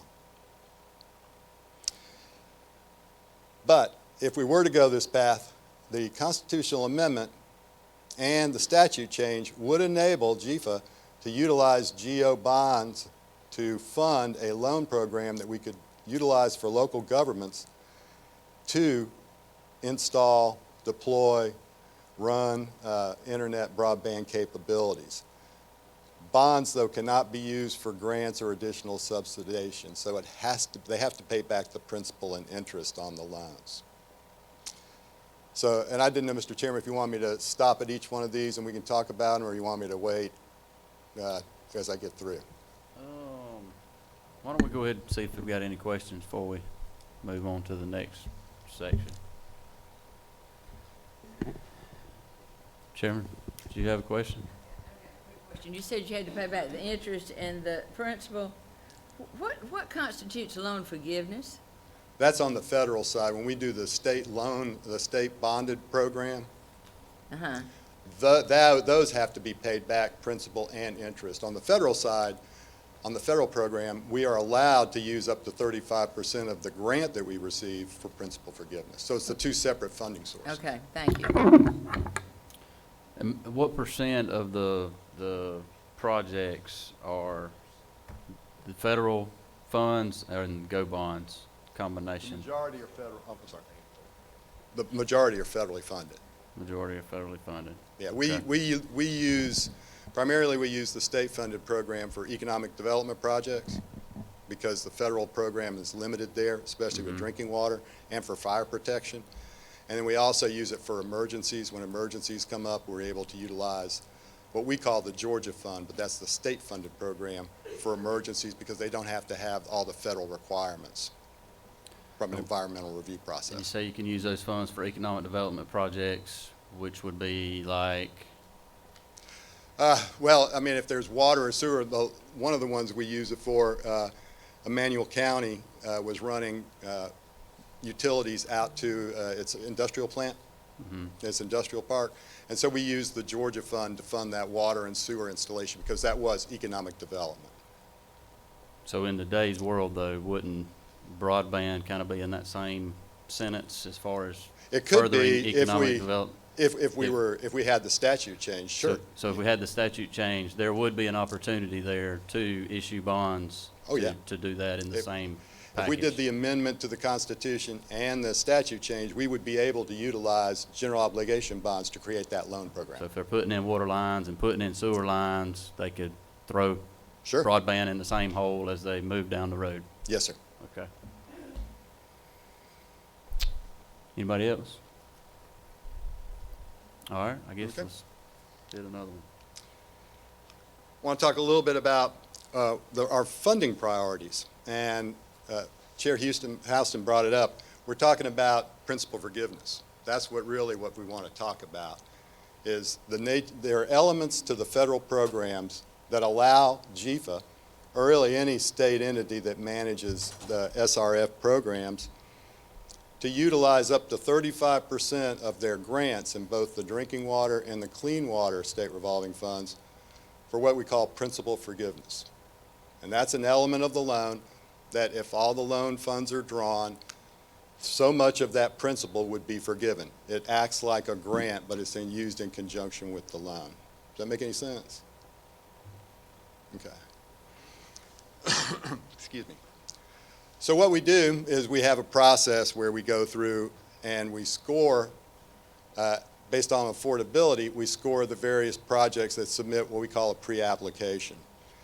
And principal forgiveness is awarded to disadvantaged communities. And under the EPA, the Environmental Protection Agency guidance, here is the definition of a disadvantaged community. In a nutshell, EPA approves a plan that we develop, and it has to be based on affordability, and we develop those criteria. The EPA approves that and allows us to award the principal forgiveness based off of that plan, based off of that criteria that we develop and that we advertise, submit to EPA to review, and go through a public comment period. We do that annually. We do that every year.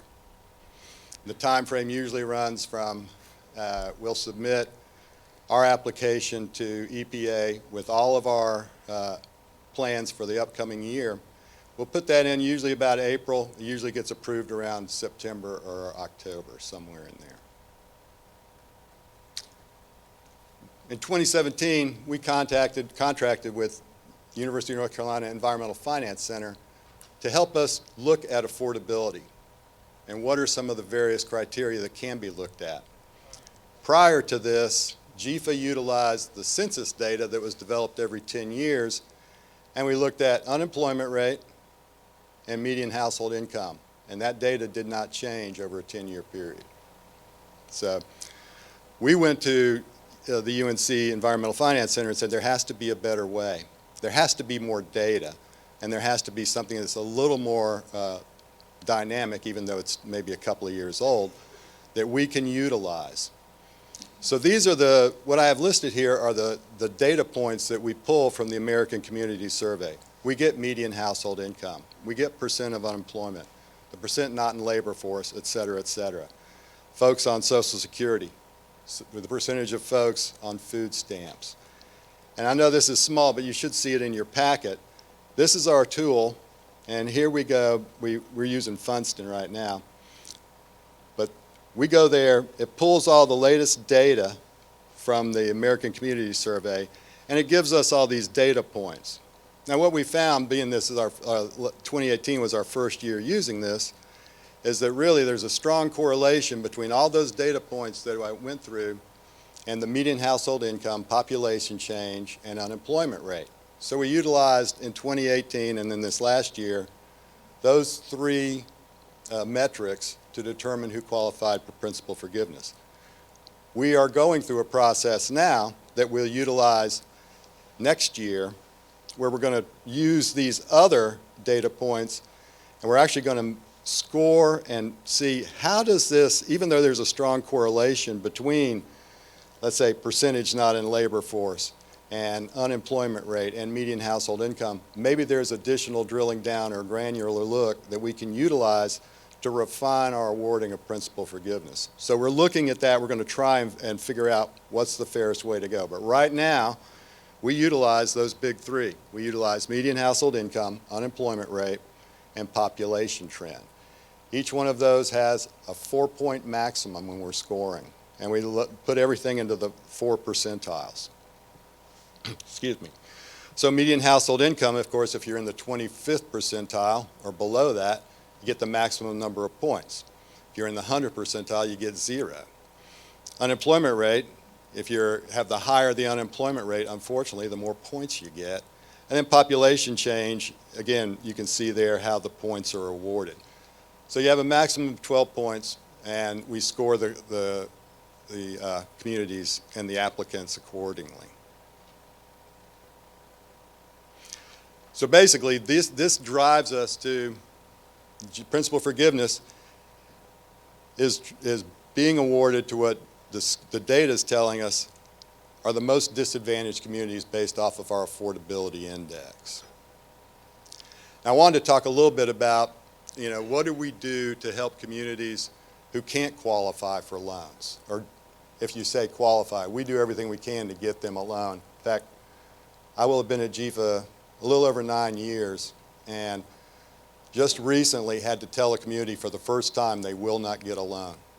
And that community, the reason they weren't going to get a loan from us is they are borrowing money from a bank to make payroll. So there is no way as a good steward, or even a bad steward, but a steward of the state resources and federal resources, that we could make a loan to a community that cannot pay its bills in any way, shape, or form. So that's the first time I've ever denied a community a loan. When a community cannot meet its debt service coverage, and our debt service coverage ratio is very low. It's 1.05 times. So that means we've got 5% in addition to what it costs to cover the debt. It's really low. Most banks and bond issuance folks would tell you that it's usually about somewhere between 1.25 and 1.5 debt service coverage ratio. But we had a couple of communities, Bromwood's one, where they needed to do some work on their water lines. They were leaking terribly. Their meters were in bad shape. They got some principal forgiveness. They still couldn't afford the new debt. So, and maintain a 1.05 times debt service coverage ratio. So what we did was we said, all right, put away 2 years of debt service reserve, which for them was $4,000. Earmark it in an account. That's our debt service reserve. We'll make the loan to you. So if worse comes to worse, we have 2 years within which that we can get our debt coverage. Turin, another community that's having all kinds of problems with iron and manganese solids in their water, and then it was also discolored and smelly. Needed a little over $400,000 to treat that. And while they had the cash to do the project, that was all the cash they had. And they did not want to exhaust their cash reserves. But they, too, did not have enough money aside from their unrestricted cash. Their debt service coverage was below 1. So we did the same sort of thing. We said, all right, we'll get you a debt service reserve for a year's worth of debt, and we'll make you the loan, and you have to agree to raise your rates and go through an annual rate review process. So we do everything we can responsibly to make loans to communities when they have problems. So I wanted to talk about that a little bit and some of the additional things we're working on. One of the additional metrics we're looking at is called a household burden index. And I'm still a little bit on the fence on this one, but I think there might be some valuable data. And basically that's going to evaluate in each community what is the burden of the water sewer bill on the average household. What is that percentage? And I'm not sure what it's going to tell us, but it should, and I'm not sure that's a controlling metric, but I want to see where that information takes us and how it works. Because in my mind, it's conceivable.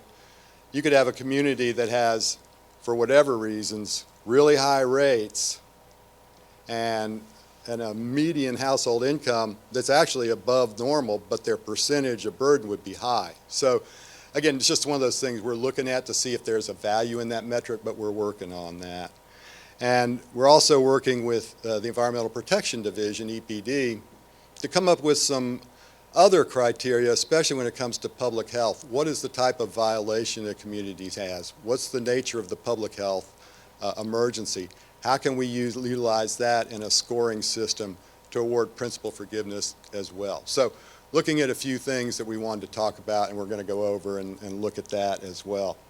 One thing I did want to point out, since the outdoor stewardship program passed and is being funded, and I know that those folks are taking applications, or actually have, and are getting ready to go through an award process, we won't award, and we've taken out the awarding of land conservation projects for principal forgiveness. While it's always been eligible, we don't want to compete, nor is there need to have a grant element for local governments when the Outdoor Stewardship Act provides that venue. So, and we're not in the business of competing with the Outdoor Stewardship Act. So we're out of that business as well. This is just a graphic representation over the last 2 years of the awarding of principal forgiveness. Again, there's a ton of communities, and that was a total of a little over $24 million of principal forgiveness over the last 2 years. So I just want you to see that there is a representation of really most of the state. We have that area in between Macon and Brunswick that not a whole lot going on down there, but we'll go figure out what's happening. But that's where we've awarded the principal forgiveness. So it's just a graphic representation of how the state as a whole is receiving principal forgiveness. And I'll stop there, Mr. Chairman, if you had any questions, if we wanted to talk about that. Anybody got questions? Chairman Parsons?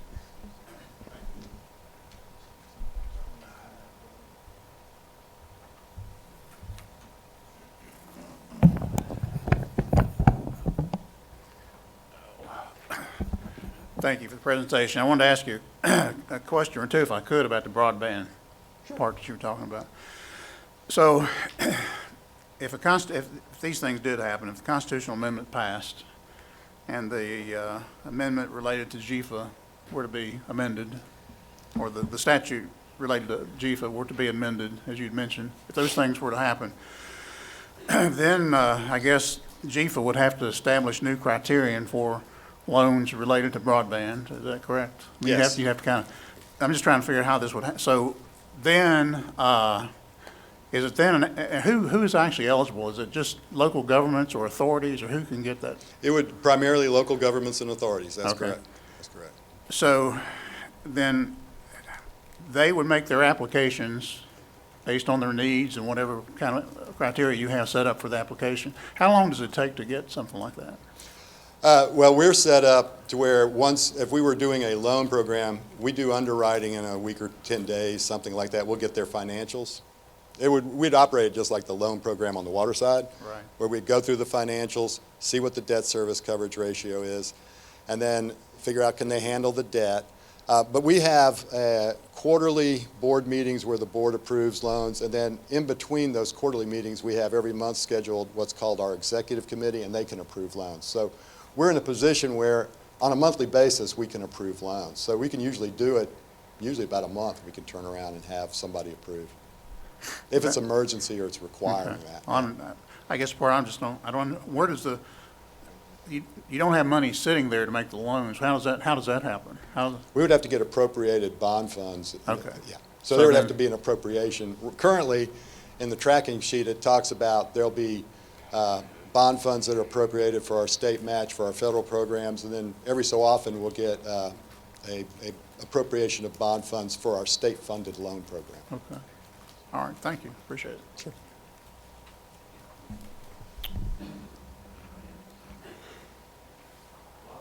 I mean, I guess too that I know we had a situation, and it sounds like y'all are already trying to work on that, where a small rural community missed out on principal forgiveness, and they had 1,200 people in population. One person moves in or moves out, or one doctor moves in or moves out, they're automatically impacted. And they were competing with, a community that had 120,000 people, that has lots of tax revenue, that has lots of other resources to support some of these projects, and And so, you know, we really don't think that's fair. So I'm happy to see that you're looking at some different ways of trying to maybe. That's what we're trying to do. I mean, it's, you know, and hopefully we'll be successful at that, at being able to take into account these additional criteria and what are they telling us? And will it capture, like the Norman Park scenario, will it capture some of that we can actually drill down and see? So that's what we want to do, because, you know, and I appreciate you guys pointing that out to us, that, you know, you have this issue and, you know, how can you address it? So that's what we're trying to do. So is there, and I guess too, is there restrictions on the interest that's earned off the loans as far as what you do with that money going forward? Yes, all that has to go, everything, even the money that's sitting in Treasury and that interest that's earned goes back into the state revolving funds. So like on your website, you had that your net position increased by $85 million. That's completely restricted for use, but I guess where did that come from? Is that all interest or? No, it's not all interest. That's, a lot of that would be, we have funds that are, some of that's interest, but, you know, not a significant amount. But when our net position changes, it's really kind of a factor of, we run, which is a little bit different than, well, it's totally different than state agencies, but it is a loan program. We run on a cash revolving basis, cash basis. So we run cash flow. So there will be months where we'll be in the negative in cash flow, and we'll draw down from our reserves or our money in Treasury, and then we'll be up. And it just depends on the scheduling and the timing of the draws. So when we close the fiscal year, some years we may be, our net position may be cash rich, but then it draws down during the year. So it's you know, it's not all interest. It's a lot of it is our grants, how are we spending our grants. And sometime back in the 2000s, for some reason, we ended up with a really healthy cash balance in the clean water SRF. And we've been working very diligently to spin that down, because the feds beat us up, well, every year, about the fact that we are slow in working down this cash balance. We're good at keeping current with every grant that comes in, we're able to close it, but I haven't been able to make a dent in that cash balance. So that's what I'll be working on over the next year. But that's why we have this net position change, is really, it just fluctuates. Well, I've talked to several other department heads, and they've mentioned that they're changing the culture. So I appreciate you, whatever that means. Well, I'm glad to do it, whatever. Yeah. So it sounds like you might be doing some of that as well to maybe be more creative and save some money and make it go into more places. So appreciate you doing that. Well, that's what we want to do. And again, I appreciate you and Chair Houston pointing that out to us and working with us to do what's right. Madam Chair. Getting back to this constitutional amendment we passed so you could get money for, what was that thing you called, what was your bill called? You carried it. Stewardship Act. Stewardship Act. Part thing that we were led to believe that it was going to help our state parks. What percentage goes to state parks? Are you doing grants for state parks? Well, Madam Chair, I don't have anything to do with the Outdoor Stewardship Act other than we cut the checks. So. Well, who makes the rules? DNR. DNR made the rules? But, yes, ma'am. Okay, and that was done by DNR, because what you told us the other day, I mean, you know, somebody told us was not anything like we were led to believe when we voted on it. We're working on that, Madam Chair. Thank you. Got it in my book. I didn't have anything to do with that.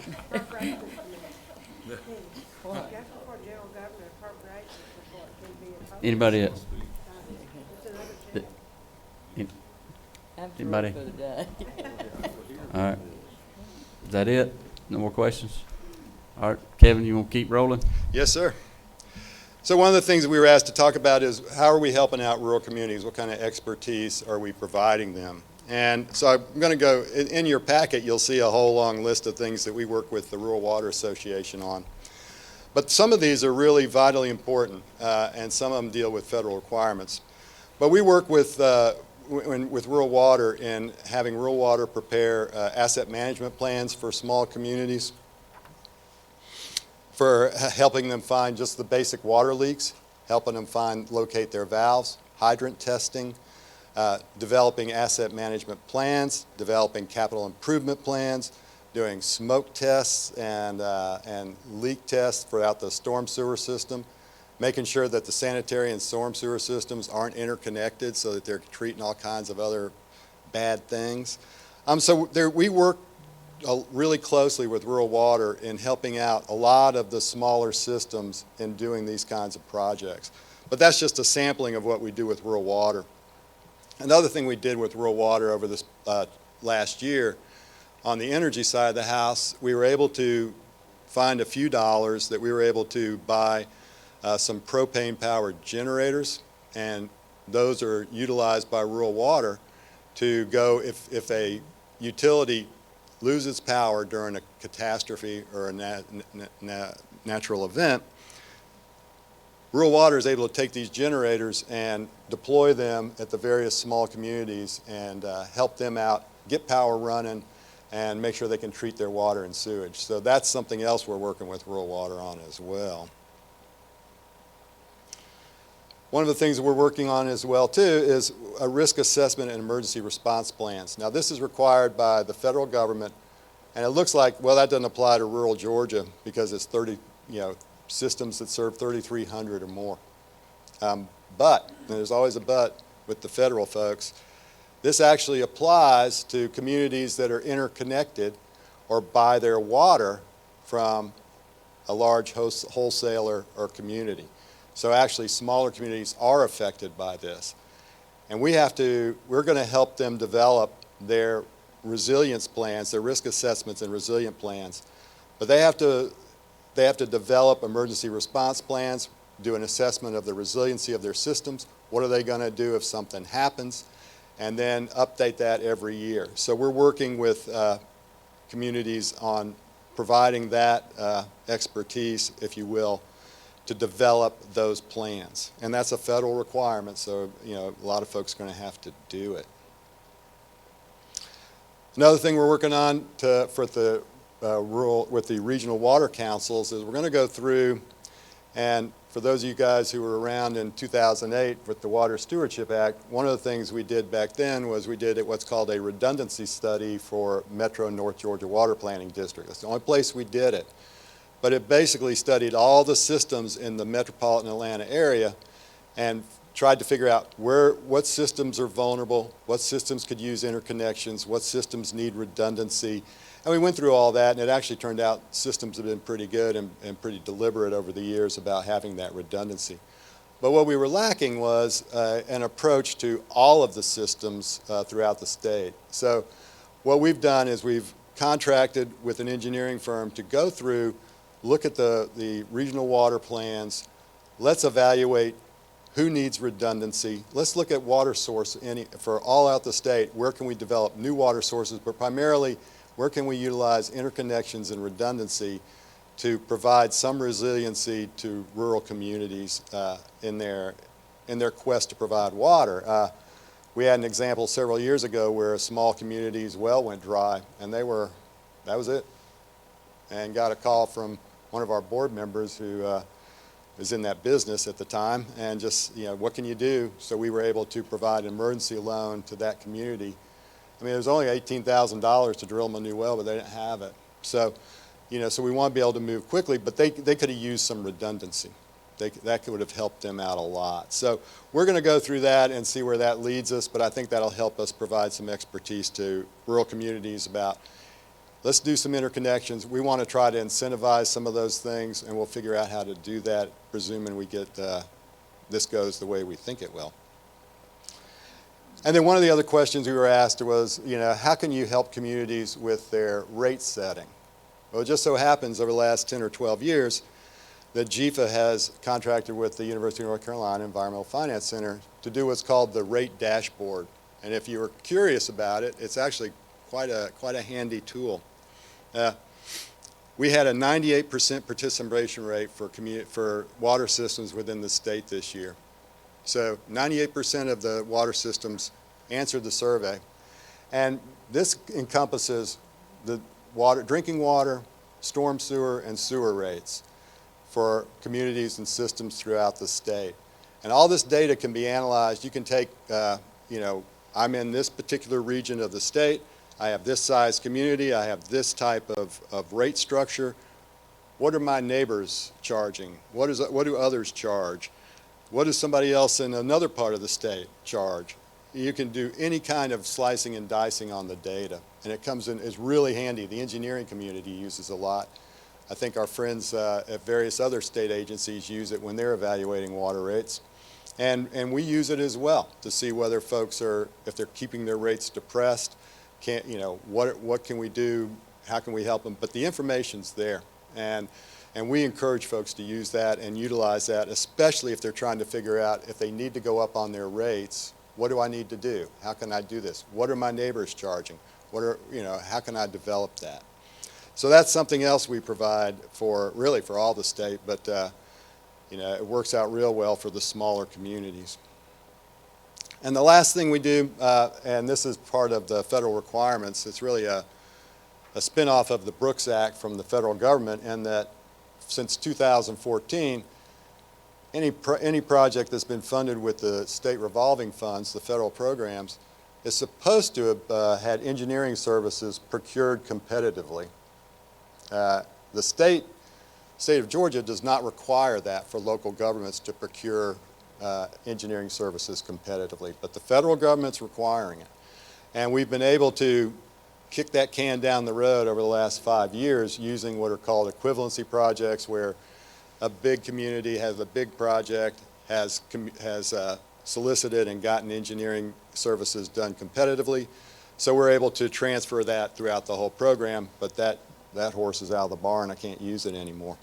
So what we've done is develop templates, a program, how to do what's called qualifications-based selection in order to procure engineering services. And we've offered that to all of the communities to say, if you need help in order to do this, we will walk you through this. Our folks will help you develop it, help you score, help you do everything to meet this requirement so that they can be eligible for the federal dollars. So that's some of the stuff we're doing for providing expertise for rural communities. And with that, Mr. Chairman, I am talked out. Things I thought of, I guess, in the meantime. You did mention that on the loan principal forgiveness, if a community is under some kind of consent order under EPD for violations or something, that was going to be one of the metrics that you would attempt to use in prioritizing that small community to. That's correct. We want to figure out how to assess points for that. I know it sounds bad, but how to get bonus points for being in violation is not good. Right. But, yeah. No, that's good. And then I guess too, using the environmental finance at UNC, do we not have anybody at the University of Georgia or any institution here in our state that could do some of that stuff for us instead of contracting it out to somebody out of state or? Georgia Tech, Valdosta State. I mean, they really with UNC, they specialize in water rates and rate surveys and this sort of thing. And this is who we started with. I don't really know if Georgia has anything like. We put it out for procurement every 3 years, and this is who we get coming back. So we've advertised it to try and see if there's anybody out there that does it, but we haven't gone and set up a shop or anything. Okay, and then I guess one more, the solar part of the loan program, is it still just as active as it's always been? I know we're seeing solar farms going up all over the place, and it seems like there's a lot of other incentives and credits and other things out there where communities and landowners can get into that business. So I guess, I know you've been looking at the land side of loans. Is solar another area that we might could look at? Is it still a viable option to use money or not? I mean, we use when we do renewable energy projects, we limit it and under the energy conservation program to providing power or that renewable source of power to the treatment works. So we don't allow them to install let's say an array and then sell that power. It has to be utilized by the treatment works, whether it's a drinking water facility or a wastewater facility. But we do allow them to size it to the maximum load that that facility would have. Now, it's rare that they would ever hit that, but they're allowed to size that solar array for that. And then if they do have some surplus, they can sell that back. What we found is, and as you would expect, some communities have had great success with utilizing that type of program for their treatment works, and then others, their payback isn't there. And so it's been a little bit of a mixed bag. And we did get several years ago, we had, I wouldn't call it a run, but there was some significant interest in doing these types of projects. And I think it's just the folks have a little bit gun shy right now, because there were a couple of cases where the payback wasn't there, and the communities were having problems, and word spread like wildfire. All right. Madam Chair. I have a comment, if I may, to our director. How many years have you been serving as director? You know, Madam Chair, it just feels so long. Well, you do a great job, and we appreciate it. It's been a little over 9 years. 9 years, so certainly appreciate that. It's the longest I've been able to hold down a job. Don't say that too loud. Anything else, sir? Hold on, one more. Dominic? You mentioned about if you're going to use the revolving loan funds, that there had to be competitive bidding for engineering services. Competitive, yeah, solicitation. And, yeah. and I wasn't real sure how you ended that. So they don't have to do that anymore? No, or they do. They do. Yeah, They will one have of the things that I think we could probably do out of this committee is look at all of the other areas to have competitive bids on how we spend the taxpayers' money. So I just thought that was interesting, that in a lot of these areas, for you to be approved for some of these funds, you have to do incremental little competitive bids for engineering, design, or whatever. But then for the total project, maybe, they went to some other delivery methods. I thought that you had said they don't have to do that anymore, I'm sorry, but they do. if I did, I misspoke. No. I'm sure I misunderstood. I just wanted to use that as an opportunity to bring it back up. Thank you. Hey, all right. Sorry about that. Anybody else? Say that I have an opportunity to work with Mr. Clark, and he does a great job. And I want to say thank you. All right. I told you guys, it's worth like $8 a piece if you say something good, so I appreciate it. Thank y'all. All right, thank you, Kevin.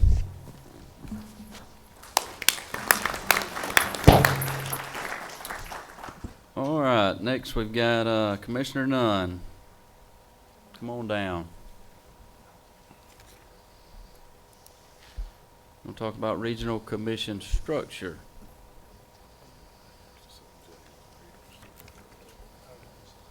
Okay.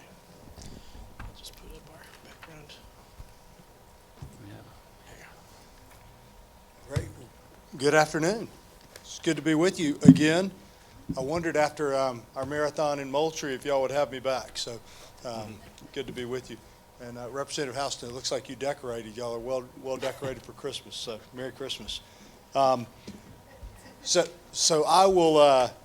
I don't have a PowerPoint presentation, and I'll spare you presentation. I was asked to really come and answer some questions on the topic of the regional commissions, and I'm happy to do so. I referred back to when I was asked to come and speak. I referred back to the presentation that I shared with you when we were together in Moultrie, just to recall the things that we had discussed. And I know we talked a little bit about how the regional commissions are funded, and we talked a little bit about the cash flow reimbursement for services model. We talked about what services that they provide, which is varied across the 12 regional commissions in the state. And then we talked a little bit about how they're governed.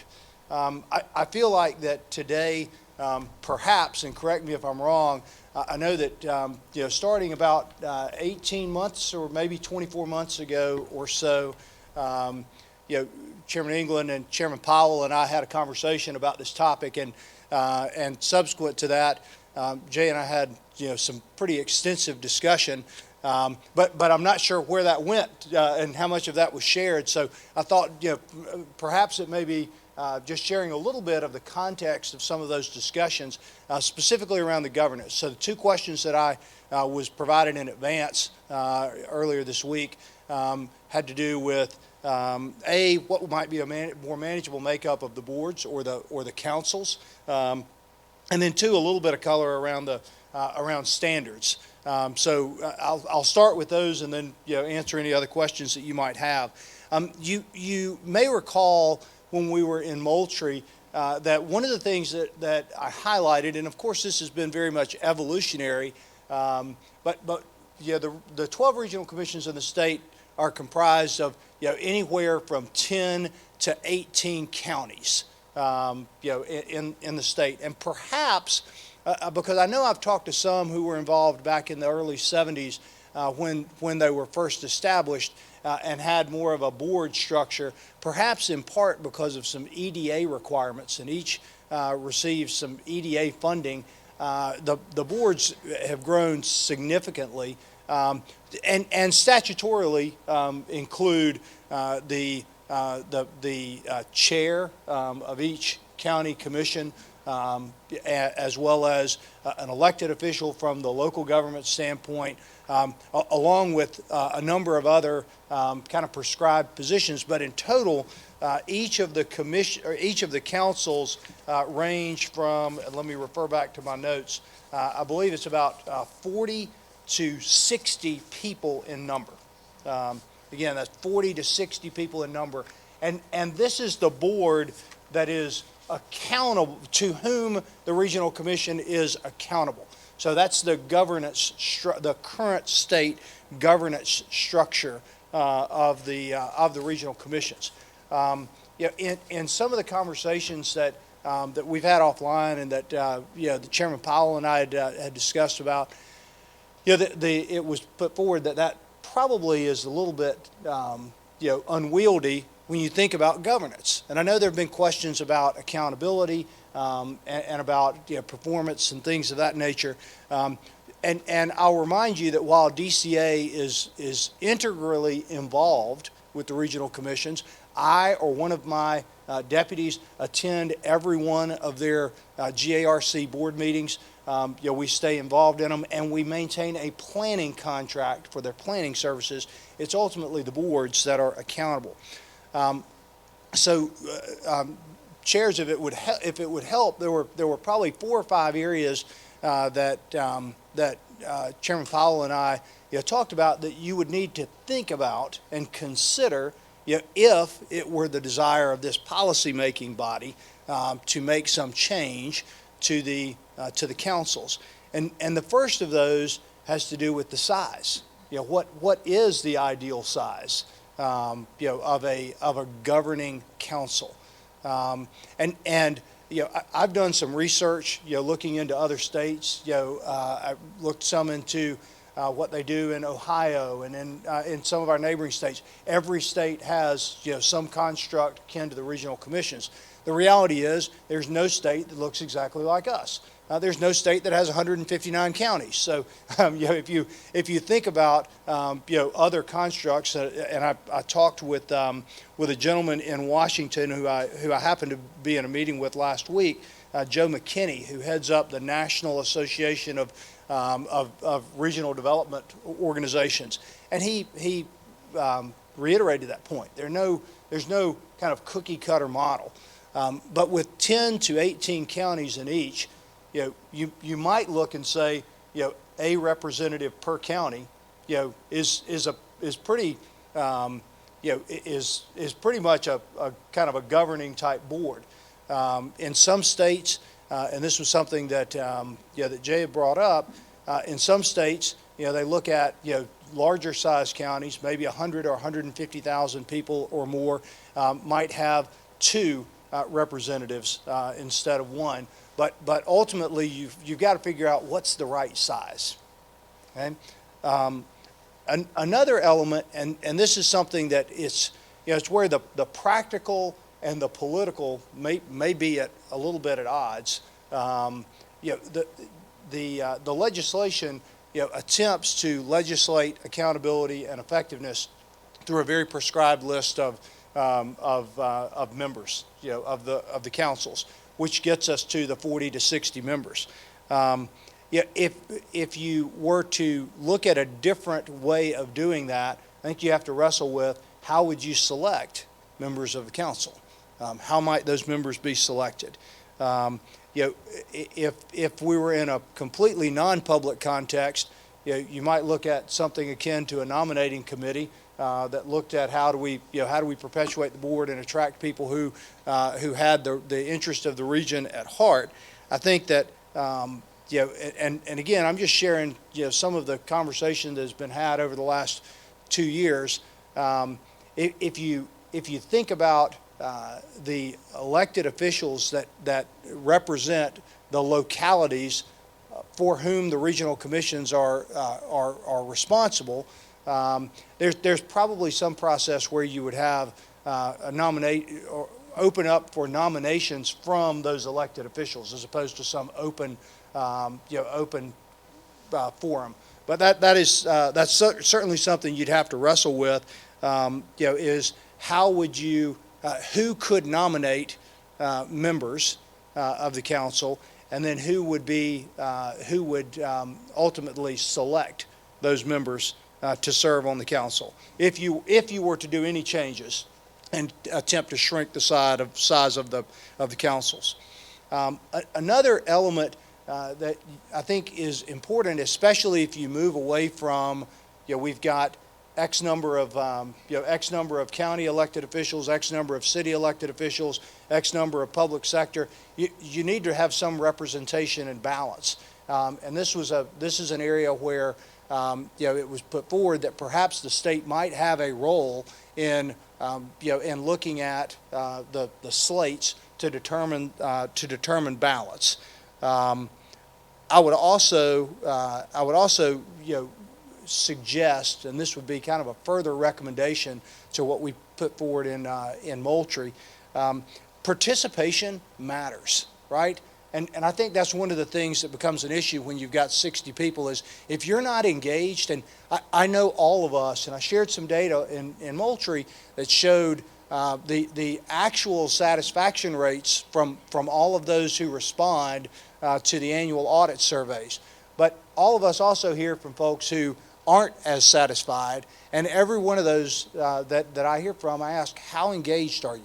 And the involvement in the regional commission is always kind of relegated to somebody who has time and is interested in going to meetings. I don't know about y'all, but I don't do much because I'm interested in going to meetings. I do it out of a responsibility. So I think that is something that you need to look at, and perhaps even if you were to put in place something akin to term limits or some rotation, I think it would be advisable to say if you hadn't participated, then you don't keep getting renominated or reelected. Again, all of this is kind of just talking points and thoughts for y'all as you look into your recommendations. But the one added recommendation I would offer, and this is on the question about a manageable makeup of a board, we didn't talk about training, but training for the boards is something that we actually developed about, and I'm looking for Laura or Sarah in the back of the room. I think it was 2 years ago that we developed some training for the regional commissions, councils, to really educate them on responsibility, as well as some proper governance. That is not mandatory. It's something that we put in place, and we've targeted around the state. But I think that's something that probably should be instituted as you think about the manageable makeup of a board. So let me stop there on the first question before I move on to the second, and see if there are any further specific questions. Mr. Chairman. Christopher, just so we don't maybe mess up something that we don't need to mess up, are there any required number of members on a board to comply with any kind of federal grant administration? Is there anything that if we were to significantly drop that number that we would need to make sure that each commission would comply with? Right. So great question, and I appreciate your asking that, because I failed to mention, in the evolution, I believe that those EDA requirements are how we ballooned to the current size. And before the Moultrie meeting of this committee, we went and checked, and the EDA requirements have been pulled back. So we are unaware of any specific requirements that would necessitate size. If you were to take some action, and we think that the one that probably got us here has been changed about 3 years ago, if my memory serves me correctly. Okay, and I kind of like the idea of saying either the county commission chair or maybe their designee, because like you mentioned a minute ago, if they're going to be on it but they're not going to be willing to participate, sometimes it's better to have them designate someone to come participate on their behalf. Do you think it would be wise as well to include, say, in a 10-county region, that you might have 2 or 3 or 4 members of the general public that could potentially be maybe elected by those statutorily required members, just to kind of give that unelected official's viewpoint? Right.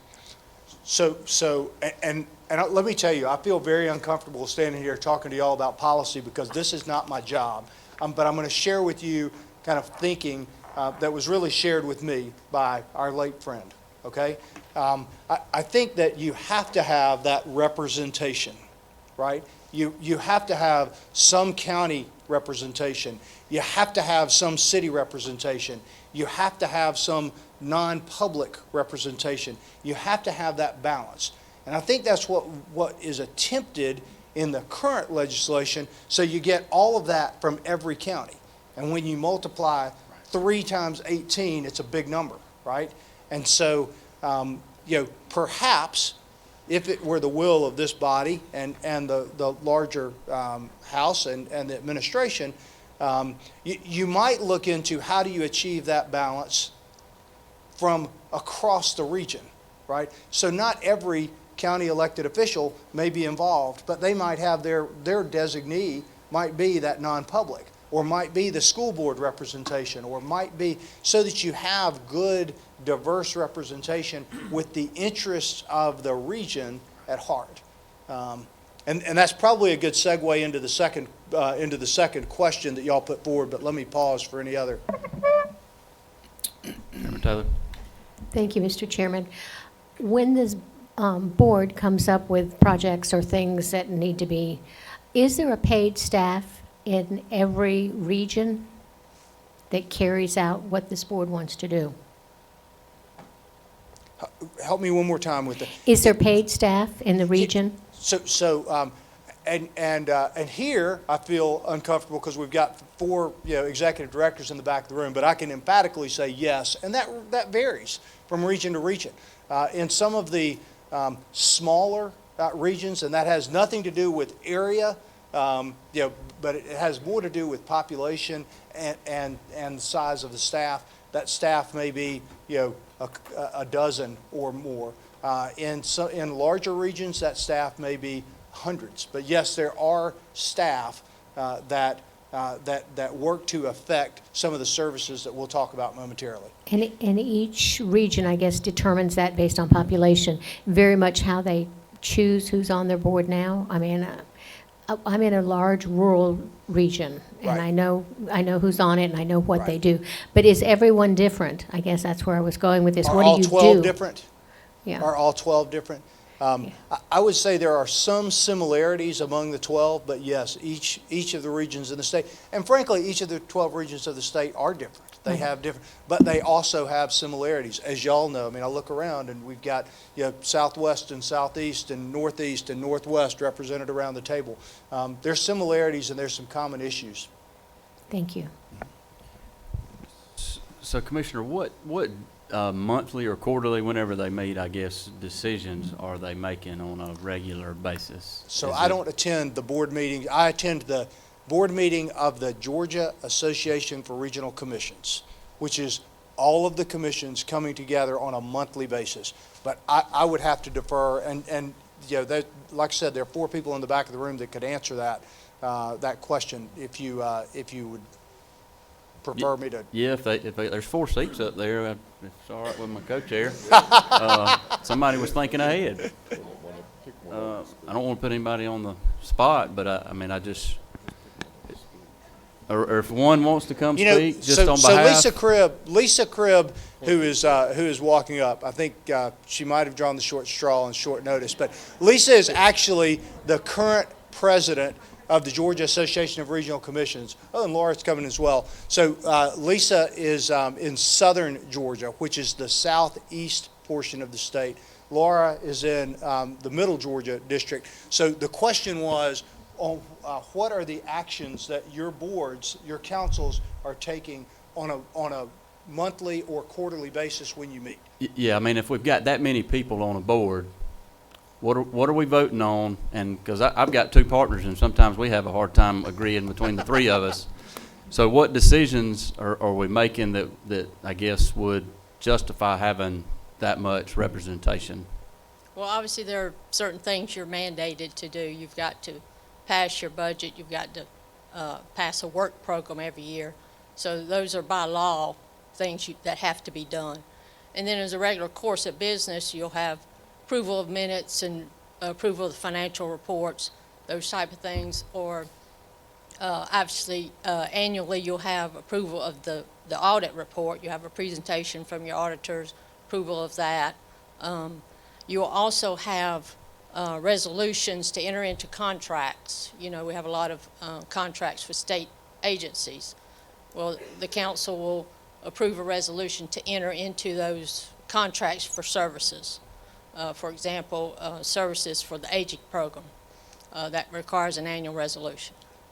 Same with Do transportation. those change a lot? I mean, it's pretty consistent, really, isn't it? Not Yes. a lot of services. You're not adding new and that depends on, you know, what's going on with the economy or what federal or state programs are coming around. In some cases, that is a consistent thing. You know, you'll do some of the same programs every year. But you also have instances where you'll have a new program to come up, and the council will decide, you know, whether we want to enter into this, you know, contract to do this service or not. I know there's been lots of talk about regional transit. That's something that some regional commissions do and some do not. So if there was an opportunity for a regional commission to do that, that would have to be presented to that council in order for them to decide, yes, this is something we'd like to see the regional commission do. Another example would be the regional T-SPLOST. You know, in our case, and I think in Laura's case, the region decided, you know, we'd like the regional commission to walk us through this process as a region, because there are a lot of moving parts there to that effort. And so who better to do that than a regional organization to go through the steps to ultimately present a regional T-SPLOST to the voters. So those type of things are, you know, come and go, but yes, lots of times it's regular business type things. And then you also have opportunities to present programs, not just from the regional commission, but from outside organizations. Our meeting last week, we had somebody from DCA talk about broadband. You know, so there's a lot of sharing information involved in those meetings. And Lisa, and maybe Laura can speak to this. You mentioned the work program, the regional work program. Could you talk a little bit about that? And then also with the consolidated planning, which will come back as kind of one of those, Representative Taylor was asking about kind of the consistent programs across the board. Planning is a core program to each of the 12 commissions. Is the board required to take any action on the consolidated plan? Sure. Thank you very much, Commissioner. Just to add on or expand a little bit on the work program. So by law, each regional commission sets an annual sort of scope of services that a regional commission can provide. And it's going to identify the various categories of services, whether it's aging, transportation, planning, local government services, technology services, and aging, and have a broad scope of services. In Middle Georgia, we have a monthly process where if a local government wants to take advantage of the services from the Regional Commission, we actually have a formal process where that local government requests our assistance, and it gets presented to our council on a monthly basis. Every time the council meets, there's a long list of projects that have been requested from member governments that the council is endorsing. We identify, is it consistent with the work program, the scope of services that we can provide? Do we have the staff resources in order to provide that service? And then staff recommends approval of that request or denial of our request as a way to keep that council engaged as to what the work of the staff is on a month in and month out basis. Regarding the planning process, as the commissioner mentioned, each regional commission has a fundamental responsibility for plan development and plan implementation. And in this instance, we're talking about local comprehensive planning, and we're also talking about regional plans. And that regional commission council is very instrumental. They are the ones who actually approve the regional plan that sets out and casts the vision for the region, trying to capture all of the unique characteristics of each individual county and coordinating those efforts in a regional way. So there's typically a committee that works with the staff on that development of the regional plan, and then it gets presented to the council and a public hearing is held, and it has to be approved in that way. They also have a role in approving an area plan for aging services. So the Division of Aging Services requires all area agencies on aging to have an aging plan that's aging services plan, which is consistent with the state's vision for aging services.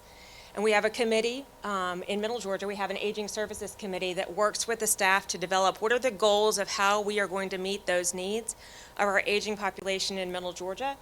And then that plan actually gets approved by the council before it is submitted to the state, and then once it's finally approved. We do the same thing with various other programs such as the Economic Development Administration. So it is very much, they approve that big scope, and then as we go throughout the year in their monthly meetings, they also approve individual requests. I know not all regional commissions have that same exact process, but that's actually a process in Middle Georgia we've had since our founding in 1965. Okay. Patty, did you have a question? Microphone on? Great. Thank you all for your presentation. Especially them, because they didn't plan to step up here, so. Yeah, great, thank you. But, as you all were discussing, sharing that information, I was just thinking about my district, and, of course, Laura and all of you do a great job, but I work closely with Laura and Jim Livingston. But I started to think about my district, and one county in particular, I'm just using as an example, Taylor, with 2 cities in the county, and I know with the one city is always represented on the board, and one city is not invited to be on the board. Can you help me understand that, and help me understand too the dues process? Because I know the county pays the dues. Does the city pay dues as well, or just the county? Can you help me understand that process as well? Is the dues structure on the capita, the per capita in this county? It's split. Okay. It's a little complicated. The dues structure is per capita, so X amount per person, basically, and that is set by the council. As far as the question of the county pays, the city, whatever, in our case, it's split. The county pays the unincorporated part, and the city pays the incorporated part. Now, you will have, or at least in our case, an occasion when we're a very small city, the county will go ahead and pay theirs part, rather than us billing a city that only has, 437 people. The county just picks it up. So I imagine it's the same in other regions, they just work that out kind of thing. As far as your question or your comment about one city is a member and another city is not, I think serving on the board, one city, I think yes, both, yes. One city is always serving on the board, and another Correct. city is never having that opportunity to Right. serve. How does that work? Yes, you're right. Every local government is a member, but only certain ones are on the council, and the reason for that is there are so many cities. Can it be rotated at some point, maybe? Yeah, it depends on the way your bylaws are written. In our case, our bylaws says the county seat is the municipal member for us. When I think this is the discussion that we were just having, and That's right. y'all probably thought that I was rude pulling my phone out and, texting. I just did the quick math. If you went to this, everybody has representation, we would increase the average size, assuming all were equal, to about 75 to 80 members per board. So that's the challenge, and that's where the questions that Chairman Engel was asking and that Chairman Powell and I have talked about is perhaps you move, perhaps if you're going to get to a governance model and you're going to improve your governance model, you have to get past this. Everybody has got the seat at the table, and instead everybody has representation at the table. But again, that's up to you guys. So. And one last question, if I may, Mr. Chairman. And I guess it's more of a comment. I've just been trying to understand, and maybe you all can maybe help me understand better, some of our local governments. Of course, they have the right to utilize private grant writers, and I know you all do more than just write grants. You do a lot of work. But if they are paying to be a part of the regional commission, and then they have to pay a private company. They don't have to. They choose to. Right, they choose to. So I'm just trying to understand why, I wonder. I guess that's a question for my local governments to answer. But that's just something I thought about. If you're already paying money for the regional commission that can do the exact same thing that these private companies can do, why not utilize the regional commission for those type of services for grant writing? But that's just patty thoughts for today. Don't extend beyond the questions that have been asked, right? To the two ladies, thank y'all for this impromptu grilling somewhat. Just a quick question. We're talking about makeup and numbers. Can I ask the two of you to each respond how many you have on your boards and what your average attendance then is percentage-wise? We have 18 counties that we serve, and we have 3 members per county plus the 5 state appointments, so 59 members. As to the average attendance, I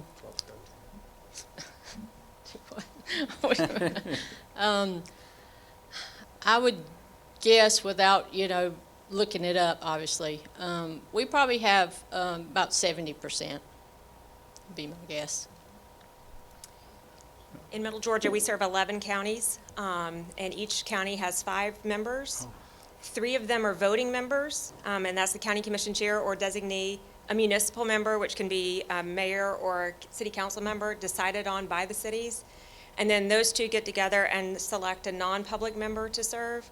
And then they also identify 2 additional members who are non-voting members who cannot serve as an officer of the regional commission, but can serve on committees and have input. So we've got, plus the 5 state appointees, so we're the largest, we're 60 for serving 11 counties, and our attendance is probably around 70% as well. We don't distinguish between associate members, voting members, and non-voting members, because a lot of times, like in a case like Representative Bentley mentioned, where you have 2 cities in 1 county, a lot of times that other city is one of the members as well. Might not be a voting position, but still is involved on the council. Well, quick follow-up then. On the absentees, do you see it being chronic with the same folks, or is it just something that kind of rotates around just because of natural conflicts that occur in schedules? Well, yes, more so chronic, and 2, you have challenges. For example, several counties rotate their chair every year. So, you could have a different member from that county every year. Some of them elect within and everything else. But, and in their defense, they have a lot of meetings they have to go to, especially the larger ones. But in my opinion, it's more chronic than anything. Anybody else? Chairman McCall?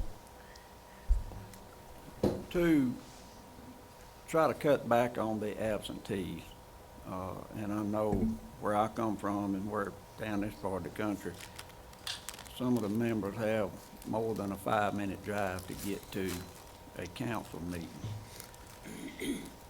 And I don't even know if it's legal, but would a conference call suffice sometimes?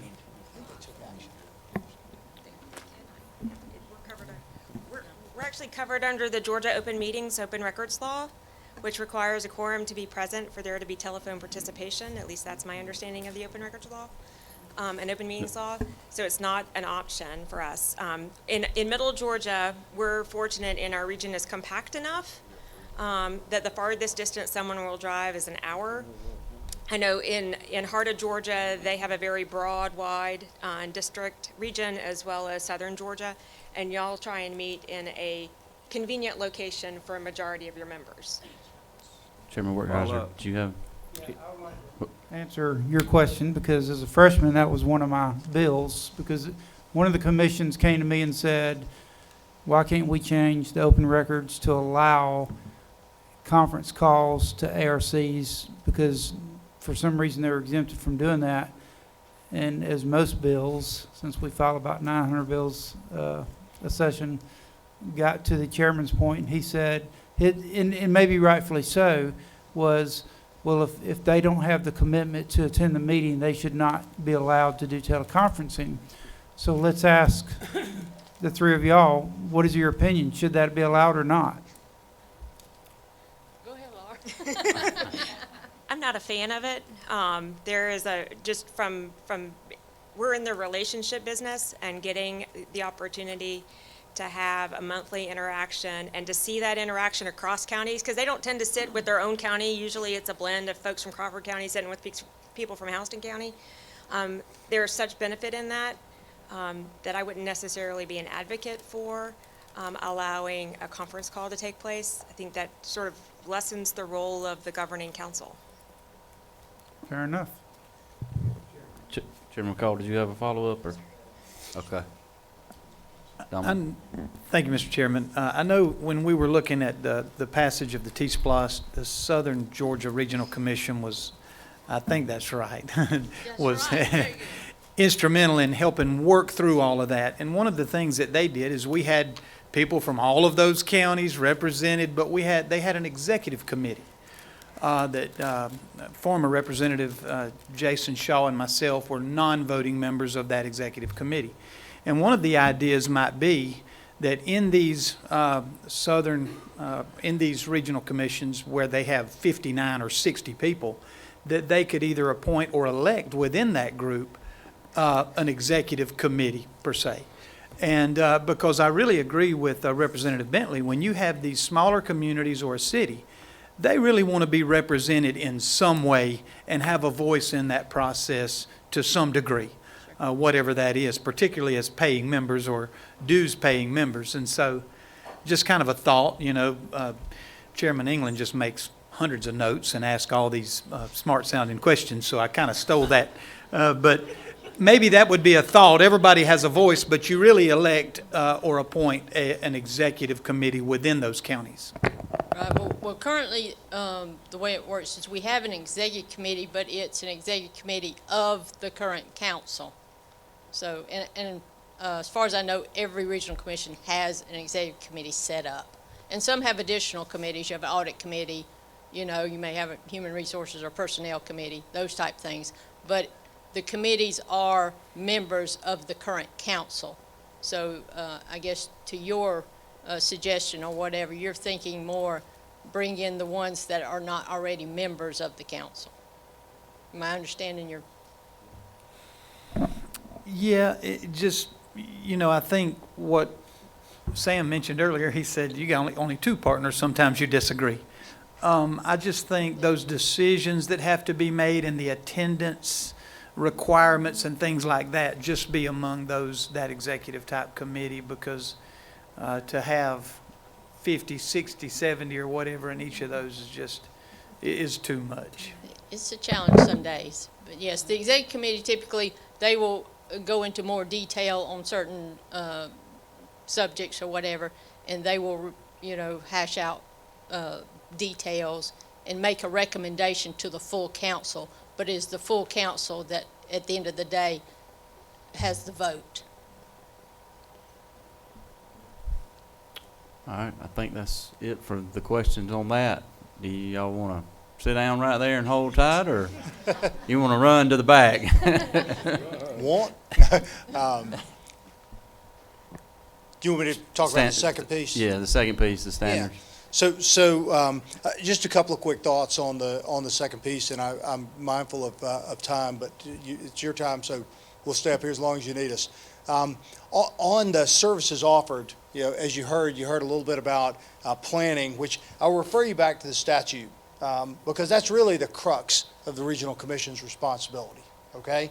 The regional commissions exist to develop, promote, and assist in establishing coordinated and comprehensive land use, environmental, transportation, and historic preservation planning in the state, to assist local governments to prepare and implement comprehensive plans, which will develop and promote the essential public interest of the state. At their core, the regional commissions are planning organizations.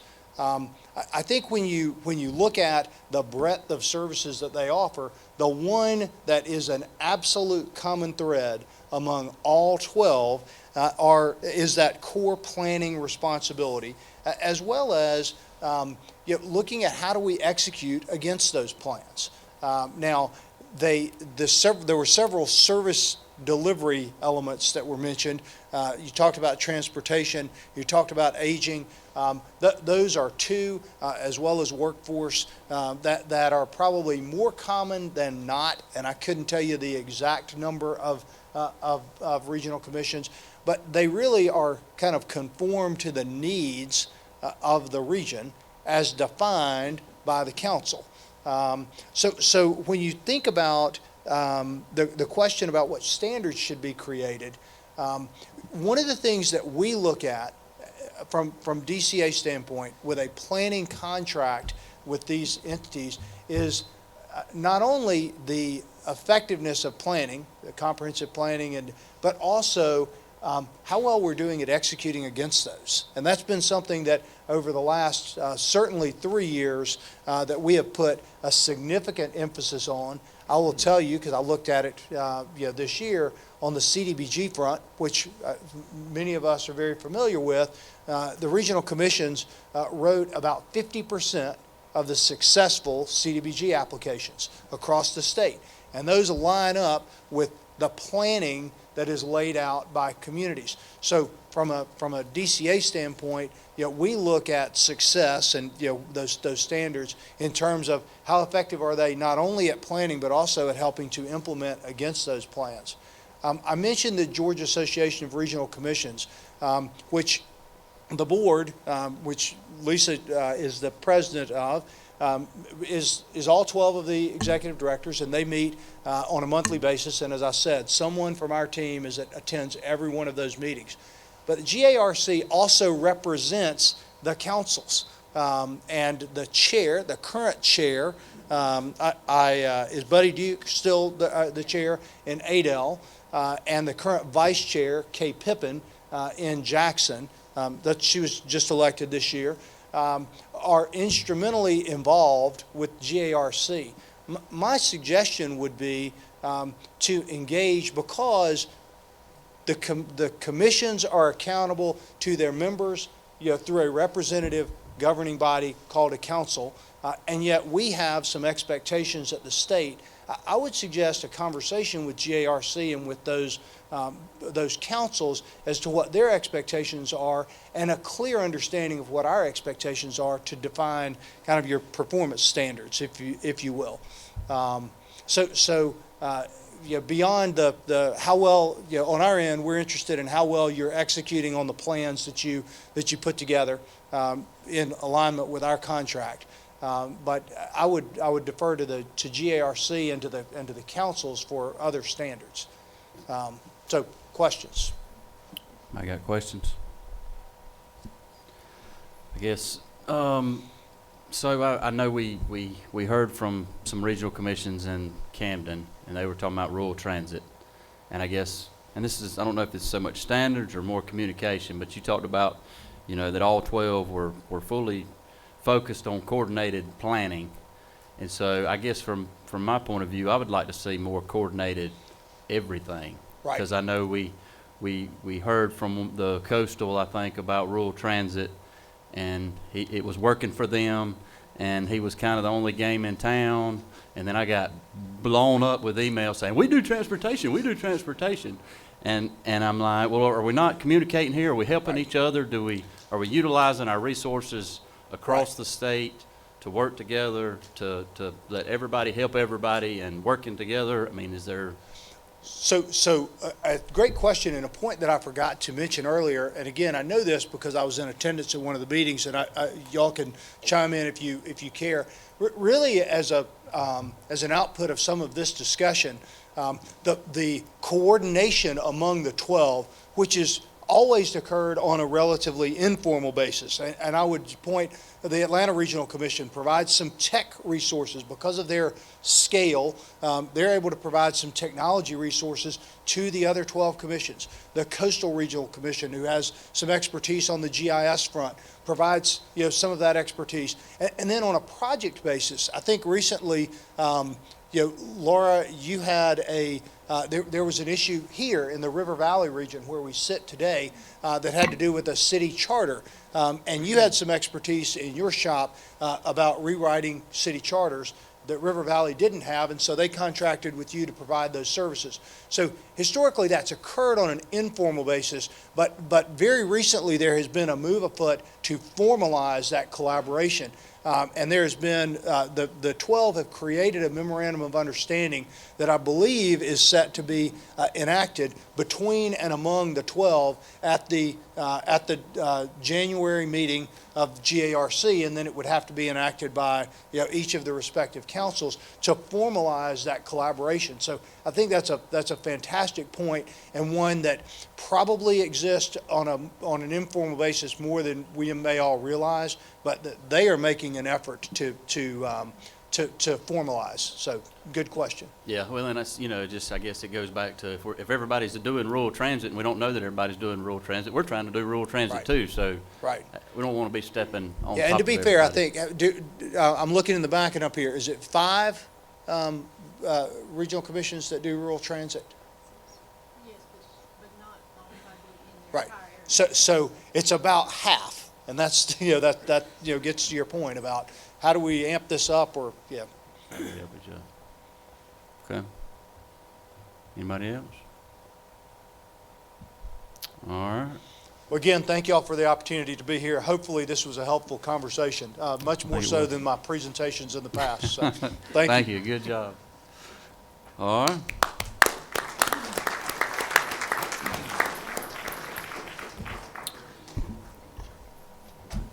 Next up, we have President of our South Georgia Technical College. And we too, as you've seen, asked them questions, and he's stepping in, and we appreciate you doing that. Yes, sir.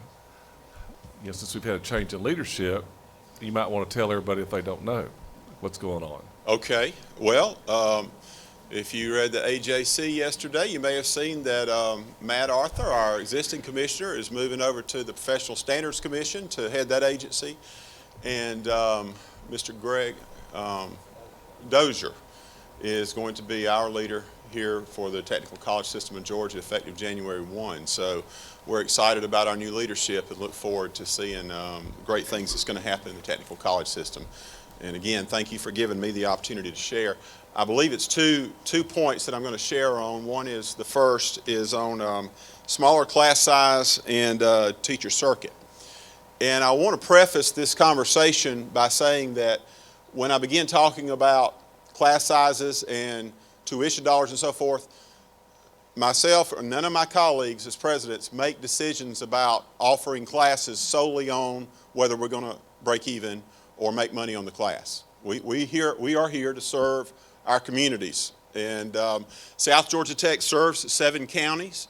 Once again, just to put things in context with you and for you, South Georgia Tech serves Crisp, Macon, Marion, Sly, Sumter, Taylor, and Webster counties.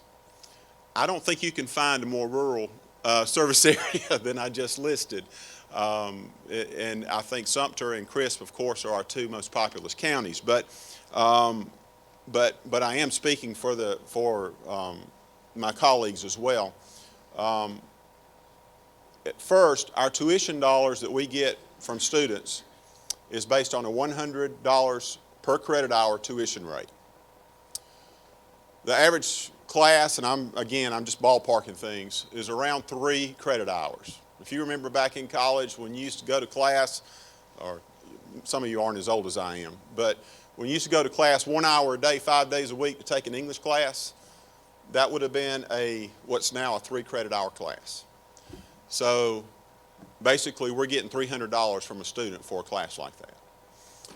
The average instructor, part-time, is going to work about 20 hours a week, somewhere in the neighborhood of $20 to $25 an hour. And you quickly do the math to see how many students it would take to break even on a 3 credit hour course. Again, that's not what we solely base our decisions on, but we are expected to be fiscally accountable, and we do have to make decisions about how we offer and what we offer. So having said all that, I want to give you 2 scenarios. Every year, every technical college in Georgia is required to do a program cost survey. And basically, it takes the instructor's pay, whether it's full-time or part-time, the number of students, equipment, and supplies, and tells us how much it costs per credit hour to offer that class. We have a line worker class here at South Georgia Tech. We serve about 15 students per class, and that cost per credit hour is almost $400 per credit hour for that student. Now remember, I just told you we don't get but $100 per credit hour tuition. Well, it's high because of the equipment, the supplies, and we have to have about 4 instructors for 15 students because of the danger of the program. We don't want anybody to get hurt, and the safety requirements require us to do it that way to keep it safe and keep it accurate. The way we're able to balance that is that we have programs such as early childhood care and education, where the cost per credit hour is a little bit over $80 per student. And instead of having 15 students in that program, we may have 120 students in that program. And those students are here for a year to a year and a half. So that balances out that $400 credit hour program that we need to have because our EMCs and Georgia Power and all of our electrical companies need the line workers. So I tell you all that to kind of put into context the decision making that takes place whenever we're looking at putting a smaller class in a rural community. And again, we're here to serve those communities. We have done this and are in the process of doing this here at South Georgia Tech. We were talking about CNA earlier today. We have CNA classes in Crisp County, Sumter County, Taylor County, and Marion County this semester that we just closed out. So we are offering those courses in our rural communities. Now those are offered primarily through the dual enrollment process, but we are able to hire instructors and offer those classes in those rural communities. As far as offering in the rural communities apart from dual enrollment, we have done that as well. We have offered classes in Marion County, for example. We work very closely with the superintendent of schools there, not to offer dual enrollment classes, but to use the high school facilities there to offer credit classes for members of the community at large that wanted to come and take classes. We did not set a minimum class size. It was like priming the pump. You know, you put a little bit in and hope to get a lot more out. We would accept as few as 4 or 5 students in those classes to get students in Marion County interested in the courses that we were offering. We did the same thing in Taylor County with criminal justice. The challenges with those things, with doing those in counties where we don't have a satellite center, is that you don't have the equipment and those resources that you would normally have if you do have a campus in those counties. But we are able to find the credentialed instructors. Now there is a challenge in finding credentialed instructors for rural communities. It is not as easy to find, and of course we mentioned earlier today that we have aviation maintenance. It's difficult to find someone to be able to come to Americus, Georgia to teach aviation maintenance that has that skill set and the credentials to teach that under the FAA guidelines. Usually there's a family relationship here or something else drawing them here that is an incentive It's not what we offer salary-wise. We are able to equip our instructional staff, but it is a challenge, and it's a great challenge. Another balancing act that we have, we offer core classes. Now, you can hire a college algebra instructor, and you can fill a college algebra class up pretty quick with 20 to 25 students in any community, and it's not that difficult to find a math teacher in a community that has a high school that's credentialed with a master's in math to teach math. And we do that sometimes. The reality is that we're here to further the workforce. We're here to train the workforce. And while we do appreciate the fact that we get those tuition dollars and serve that need, that's not our primary purpose and mission. And that's not necessarily putting people to work. That's preparing them to go on to either come here for college or go to a university and transfer those credits, which again is fine and well, but that's not satisfying our workforce needs for those rural communities. So there is a balancing act between the lecture and the core classes, the occupational classes. One other factor that we deal with at any given time, of course, you do not see any students on this campus today because it's Christmas break, so don't think we're a campus without students. But during a given semester, you could go down to our welding shop and see anywhere from 35 to 40 students welding, taking welding classes. Now, not all 35 and 40 students are in Introduction to Welding. There might be 5 students in Introduction to Welding. There could be 4 that are taking Metal Arc Welding 1, and 3 students taking Metal Arc Welding 2, and 2 more students taking TIG Welding. So we stack courses, and we're able to do that because we have full-time instructional staff who understand how to do this, and we have the equipment facilities to do that. If we were to go into a rural community and say we're going to offer welding, we could not have onesies and twosies taking those stacked classes at a given time. We would have to go in and say, okay, we're going to teach stick welding in Taylor County at the high school every night, every Tuesday and Thursday night from 6 to 8. And again, we've done that type of thing, but it's a concentrated effort to get students in, potential students in, who need that one class or who want to take that one skill. So that's part of the challenge, and I'm just kind of giving you some of the scenarios and challenges that we have when we do this. To have the funding to be able to pay an instructor to go into that would help tremendously. To be able to know that we have, particularly if the funding is earmarked for those rural communities, not so much to just supplement what we already have on the campus, but that we say, okay, if we're going to use this dollar, it's going to have to go to one of our outlier counties that we need to serve, that we may or may not have a campus on. So that would be critical as well. But the basic issue with class size, again, relates to the occupational classes versus the lecture core classes when you're looking at dollars and cents and whether we're able to offer that class. Are there any questions relative to class sizes, offerings in rural areas? This is Ms. Penny. You mentioned welding. Do y'all use any of those mobile welding units? We funded some for the Georgia Department of Correction.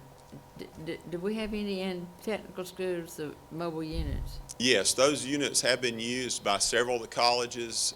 They take advantage of the use of those. We have not been able to take advantage of the use of them here at South Georgia Tech yet, but they would be an excellent resource to take into a rural community that doesn't have, say, a high school that has a career and technical education lab with welding. So is there a need for that here in this area? I'm certain we could find a use for it. Yes, ma'am. Yeah, I have a couple. Just this is something I've been kind of passionate about for a year or two. But so at the state level, is there a way? Is there any dollars that you can ask for, or a grant that would allow you to teach something in a rural county, or are you having to make it up like you talked about from one to another, and you just kind of make it up and do it as an outreach on your own? I'm not aware of any grant dollars available to do that. Now, we have received several USDA grants because we're a rural school. has actually helped us with our line worker program with some bucket trucks and with our law enforcement academy and with our John Deere agricultural technology program. But as far as specifically being earmarked to, to go into what's considered a rural county, go ahead. Yeah, because I think that's the problem I have is we have so many satellites. I think you said earlier, you and I talked, you have one. Some have 4, some have 3, some have more. Right.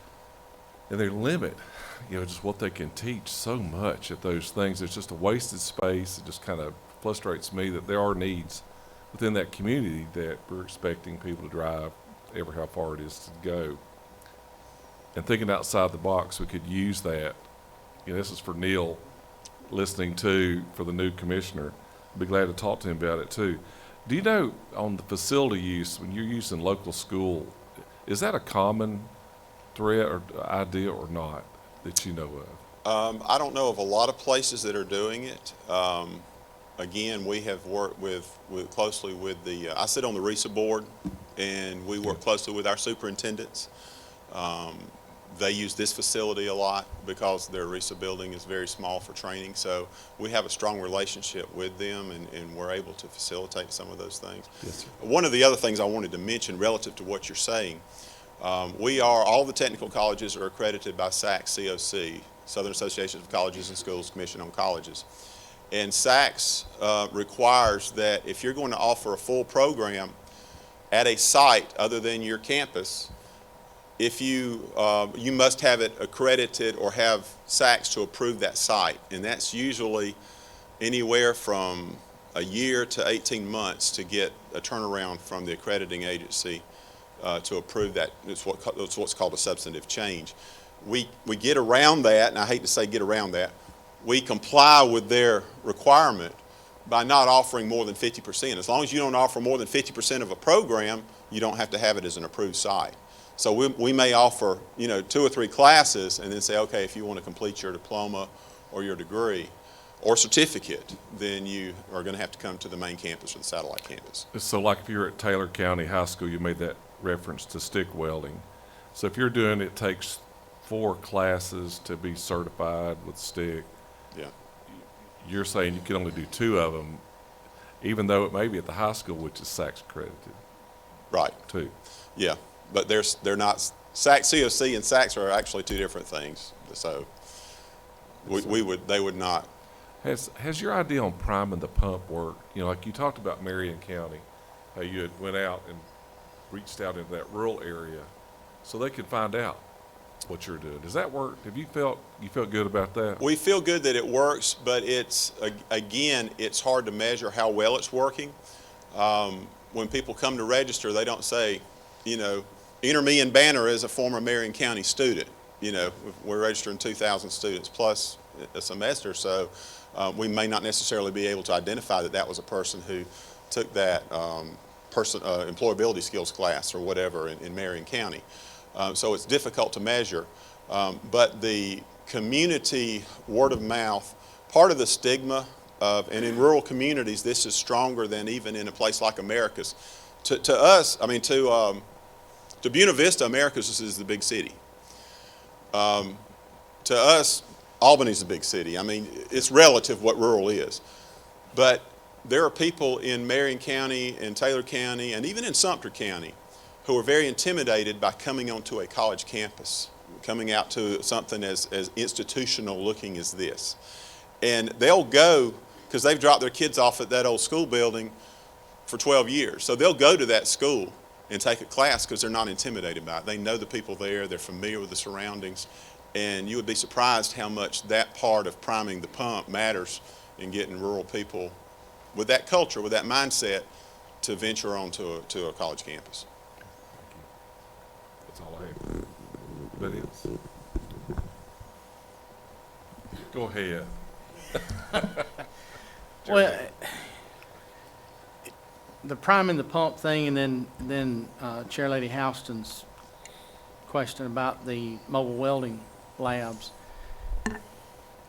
kind of spurred something in me that I hadn't thought about in many years, and that is the old adult ed programs through ag ed education, where you had area adult teachers scattered around the state, and 1 or 2 nights a week, they would do a welding class, electrical wiring class, small engine class, or something like that for a period of 6 weeks. It wasn't necessarily something for certification or to get a degree or certificate or anything like that, but it was to teach Clay Perkle how to stick weld on that old equipment he uses that's painted up Georgia Tech colors down there outside of Osceola.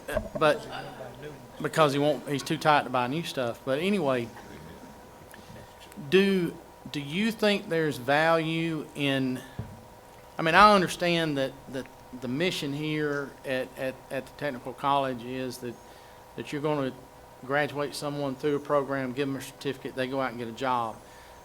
But I'm just wondering if you also see that there may still be value in those individuals in a community that 2 nights a week at the local high school, like you just mentioned, where they're comfortable of going, to have someone maybe come there to do kind of use the old adult education model. It used to be called veterans education, actually, is what it started as at post-World War II. And to come in and teach 2 nights a week for 6 weeks on welding, electrical wiring, plumbing, pipe fits, whatever it may be. And it's not necessarily for them to go out into industry and get a job on assembly line welding, but it's something they could use. Do you think there's still any value in looking at something like that? Because I think we've drifted away from that model over the years, and it may be something we need to look at kind of going back toward a little bit. Right. I agree, first of all, that that it is something that we need to go back and look at. We're told, and this statistic goes back, and y'all probably definitely have researched this more than I probably have, but 80% of the students that we serve that are from these rural counties are going to die within 30 miles of where they were born. And so that student that goes and takes in a rural community, you have a lot of farmers, you have a lot of agriculture, and welding is invaluable on a farm. Knowing how to weld and those skill sets, the familiarity with the equipment, the understanding of what equipment may be available they may not be aware of, may open some doors. So there's great value to what you're saying. It may not put them to work at big techs where we employ most of our welders, but it will still bring value to the community and to the economy of that rural community. Well, it brings value to them as an individual. That's right. Just a quick question. It's been a while since Chocus has had me over here, so I guess I forgot, but the lineman school, are y'all the only game in town on that as far as statewide for the most part? There's 4 line worker schools in Georgia. They're scattered out, I think, at strategic points across the state. And you know, there's one over at Coastal Pines in southeast Georgia, and then one, I think, Georgia. I'd be afraid to name the different colleges, but there's 4 different technical colleges that have them. What about the aviation side? Aviation, I believe there's 5 aviation maintenance schools in Georgia. And the EMCs and the Georgia Power send all of their employees? They have to No, can they do on the job training too? We train students here that then will be interviewed by Georgia Power and EMCs. They will hire them. But they don't send them as employees. They hire them after they go through our program. It's an 8-week program. Most of them, after 3 or 4 years, if they stay in it, are making 6-digit salaries. When you work in hazard pay, and we've got some in Puerto Rico that are still down there that are making over $200K a year that graduated with 8 weeks of line worker training. Good job. You can find a microphone. Here. Thank you. John, weren't we the first line program in the state? Yes, sir. Yes, sir. We were the first one. Yeah. And if I weren't representing the central office, I'd tell you we were the best. But I'm not allowed to say things like that right now. Thank you. Okay, you can go ahead. We've got anybody else? Thank you. Go ahead with the next one. Okay, on the next topic is industry endowments. And I want to share with you specifically what we do here at South Georgia Tech with partners in industry, because we have some very strong partnerships. We serve all of the Caterpillar dealers in the southeastern United States. They hire technicians. They send them here for 8 weeks. We're on 16-week semesters. They come, they stay in the dorms for 8 weeks, matriculate through the 8 weeks of the curriculum. They go back to their site for 8 weeks in the respective parts of the state and the country and work for 8 weeks. And they come back the next 8 weeks. And of course, when they're gone, another group comes in and takes their place. So they alternate like that for 2 years until they earn an associate degree in either heavy equipment, dealer technology, or electrical power generation. Now, this is an awesome partnership because, number one, it provides our instructors with free training from Caterpillar. Every time Caterpillar has a training program up in, used to be up in Peoria, Illinois, now they're in Chicago, but they'll have our instructors go up there and to be trained on the latest technologies. They provide us equipment.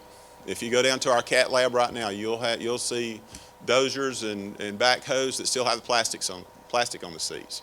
And we use that equipment to train on, students to work on for 18 months, somewhere in that neighborhood. They'll come back and get that one and replace it with another brand new one so that we're always training on the latest equipment. We would not be able to train our diesel students on the latest equipment if it weren't for that partnership. They also give us supplies, they give us engines, they give us transmissions, they give us all the things that we need for our students, even tools. In turn, they hire graduates. So we get to check off all the boxes with that partnership. And we do employ the instructors. We credential the instructors because it's our accreditation that's on the line. So we hire the instructors, but we do have Caterpillar's input into that hiring process. And more often than not, they're former Caterpillar employees. Everything that I just said about Caterpillar applies to John Deere. We do the same thing with John Deere. Bring them in 8 weeks, takes 2 years, they get a degree, 2-year associate degree in agricultural technology. They provide us John Deere training. The instructors are taught on John Deere equipment. Now, since there is a competitive nature to that, we keep the John Deere program and the CAT program separate. We don't want CAT to be concerned that a John Deere instructor is learning some of their proprietary information. Same thing otherwise. So, and also we have a generic diesel program where students who are not in the CAT or the John Deere program, they can still take diesel technology and learn the same skill sets. And because the diesel industry is so hungry for graduates, they come and recruit from that generic diesel program. They give to our foundation, Caterpillar corporate, John Deere corporate, Caterpillar dealers, John Deere dealers give cash money to our foundation. And of course it doesn't go back into their program, it goes back into the generic diesel program. So it's a great benefit to the college and the students, and it allows us to do things that we would not be able to afford to do otherwise. So having said all that, a partnership with business and industry is invaluable when we're working with students. When we're working with preparing people to go to work, there's nothing greater than a partnership. We're able to work with our system office very quickly to adopt a curriculum that is acceptable to that business and industry. Another example, we had Kaufman Tire sold out last year to Mavis Tire Company, but while Kaufman Tire was still owned by the Kaufmans, they came down and they said, we want you to train our technicians, but we couldn't care less if they understand how to operate how to work on a transmission. We don't do transmissions. We don't need them to be able to do an engine overhaul. All we want them to be able to do is brakes, front end alignment, and understand electrical with heating and air. So we just took 5 or 6 classes that were in our automotive program, put them together, and we had a certificate program that only took 1 semester, and we had a program for Kaufman where we trained their technicians for the rest of their life as a company. And it must have been successful because they were able to sell their company and make a nice profit and go somewhere else. But But that's the kind of thing that the technical college system has the ability to do with our curriculum, because it is a standardized curriculum, but it's flexible enough to be able to package in various certificates and work with business and industry. So the idea of allowing or encouraging industry to supplant, and I won't just say salaries, but to work in a partnership capacity with a college to strengthen a program's resources. Again, it works great here at South Georgia Tech. And we have a similar partnership with Delta. They don't hire the students up front like Cat and John Deere. They hire the students after they get through the program, but Delta tells us that they'll be making a 6-digit salary after 3 years of working in Atlanta with Delta. Downside of that is for rural communities is they do have to go to Atlanta to work. And we may put a few of our students to work at smaller regional airports, but most of them are either going to go to Gulfstream, Delta, or maybe Thrush in Albany. And one other thing I wanted to mention along that line before I open it up for questions, the apprenticeship program is working wonderfully for us. The apprenticeship partnership that we have with the Department of Labor, I'll give you a case in point. There's a company many of you may have passed on the way here if you came from up north, Emerus, that mines the kaolin about 6 miles north of the campus here. They signed on with an apprenticeship, and they identified an employee to be an apprentice. He finished up about 6 weeks ago, came on at night, re-enrolled. He's completed an industrial systems diploma, and now he's working on his electronics diploma, and they have made him a mentor at Emerus for the other apprentices that they're getting ready to bring on board. So that is a wonderful cooperative agreement that we have with business and industry that is working, and we hope that continues to be available to our students, our college, and our business and industry, because it's a threefold effort. Representative Perkle, go ahead. Thank you, Mr. Chairman. Well, Pete Shooter, you've done a pretty good job. Thank you. And I thank you, and I apologize for skipping out several times. We've had this tornado that hit in my district. I've been checking on my folks back home, but before I left the last time, Chairman England, I think, had enrolled me in a welding class. And I want to make sure that we understand that there are benefits to education, not just certificates and not just degrees. If I take that welding class that you recommended, and I learn how to do a better job on stick or TIG or MIG welding, even if I don't get, so a lot of times we look at outcomes. So if someone leaves high school early, failure. Someone leaves college early without a degree, failure. It's how we look at it. But with education, I could take this one class that Chairman England has suggested I take, and my dad probably asked you to suggest that for me. I could take this one class, and it makes me a better farmer. It makes me a better community member because I can have an additional skill. But I did not get a certificate from you, does not make you nor me a failure. Thank you for saying that. One of the things that really rubs me wrong is when people say, I got to come and get your piece of paper so I can go to work. And if you want to go get a piece of paper, you know, there's other places you can go to get a piece of paper. We're going to give you the skill sets. And yes, you will get a transcript that says that you've taken the classes, but it's what you learn that nobody can take away from you. It's those skill sets that strengthen our economy and strengthen our workforce. It's not a, quote, piece of paper. So thank you for saying that.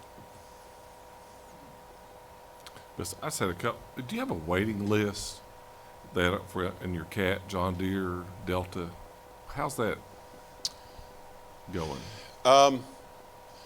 Every dealer gets, the dealers meet together, they're an advisory committee, and they decide, it's kind of like a poker game, and they'll say, okay, you get 2 students this semester and you get 3 this semester because I need to give up one of mine, and they decide amongst themselves how many slots they get in our classes.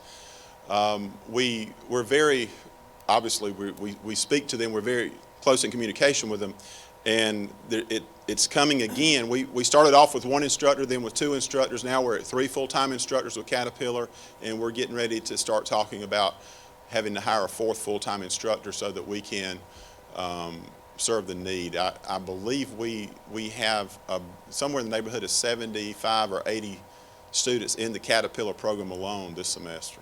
Yes, sir. Are those teachers, instructors, they're employees of? They're employees of South Georgia Tech. Okay.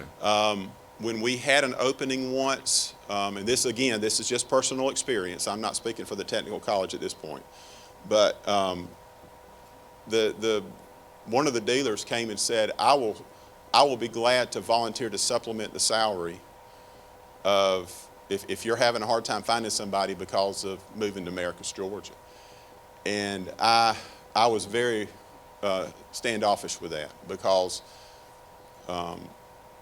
if something goes sour with the person supervisor on this campus, and then they call, Yancey Caterpillar and say, Yancey, they're giving me a hard time down here. They say I've got to turn my grades in on time, and I don't want to turn my grades in on time.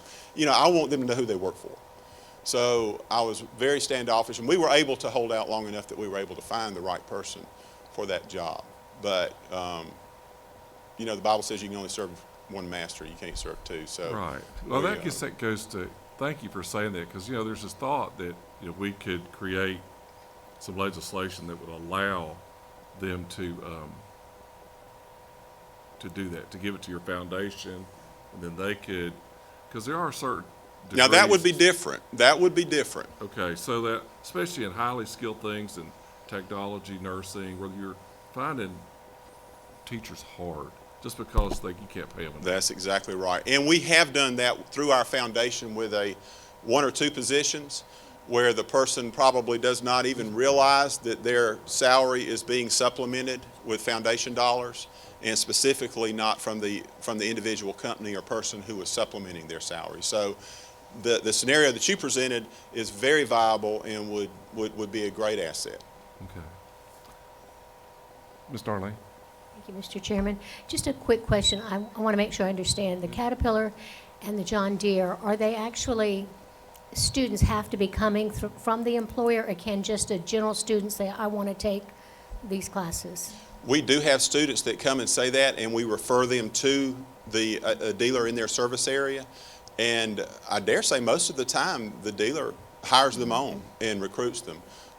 Recruiting is the biggest challenge for that, so we're thrilled to have them recruiting for us. But when a student does come and say they want to get into that program, we connect them up so that they can get in the program. Okay, so it really is, quote, you don't have to recruit the students. They're being brought to you, and they are more or less employees if they graduate. That's correct. Thank you. They're employees when they come to, Cat and John Deere hire them right up front. So as a matter of fact, they get I believe it's like a 50-cent an hour raise every time they go back a semester. And then when they graduate, they're guaranteed a certain pay rate, and then they're guaranteed to have a service truck within 2 years after that type of thing. So, which, if you have a service truck in Cat, you've arrived as far as financial status.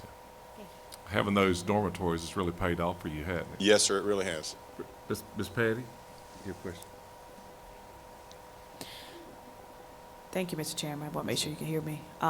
President, thank you for having us on your beautiful campus today. I just want to make a comment and then a question.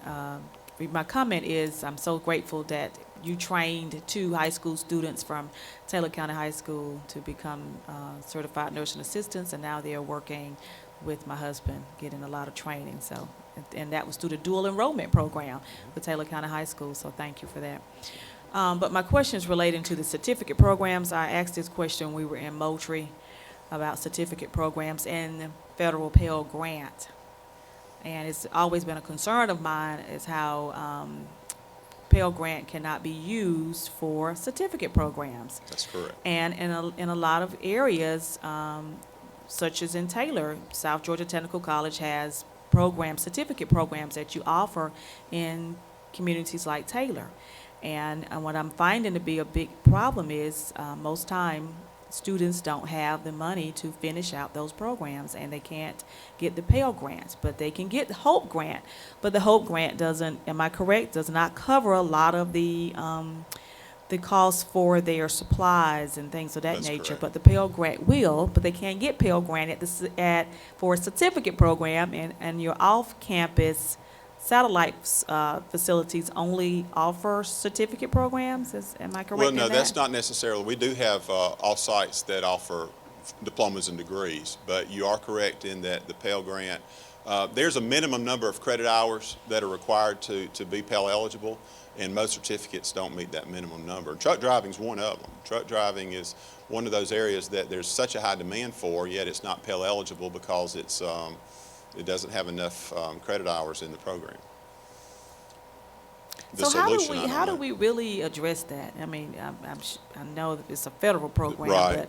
but is there anything else that we could probably do to kind of help in that regard, you think? Well, These foundations, maybe? Yeah, and one of the things that, again, I'm speaking for South Georgia Tech and not the technical college system of Georgia, but we're the only technical colleges that offers free books. We do not charge our students for books. We pass them out on the first day of class, and we take them up on the last day of class, just like they do in high school.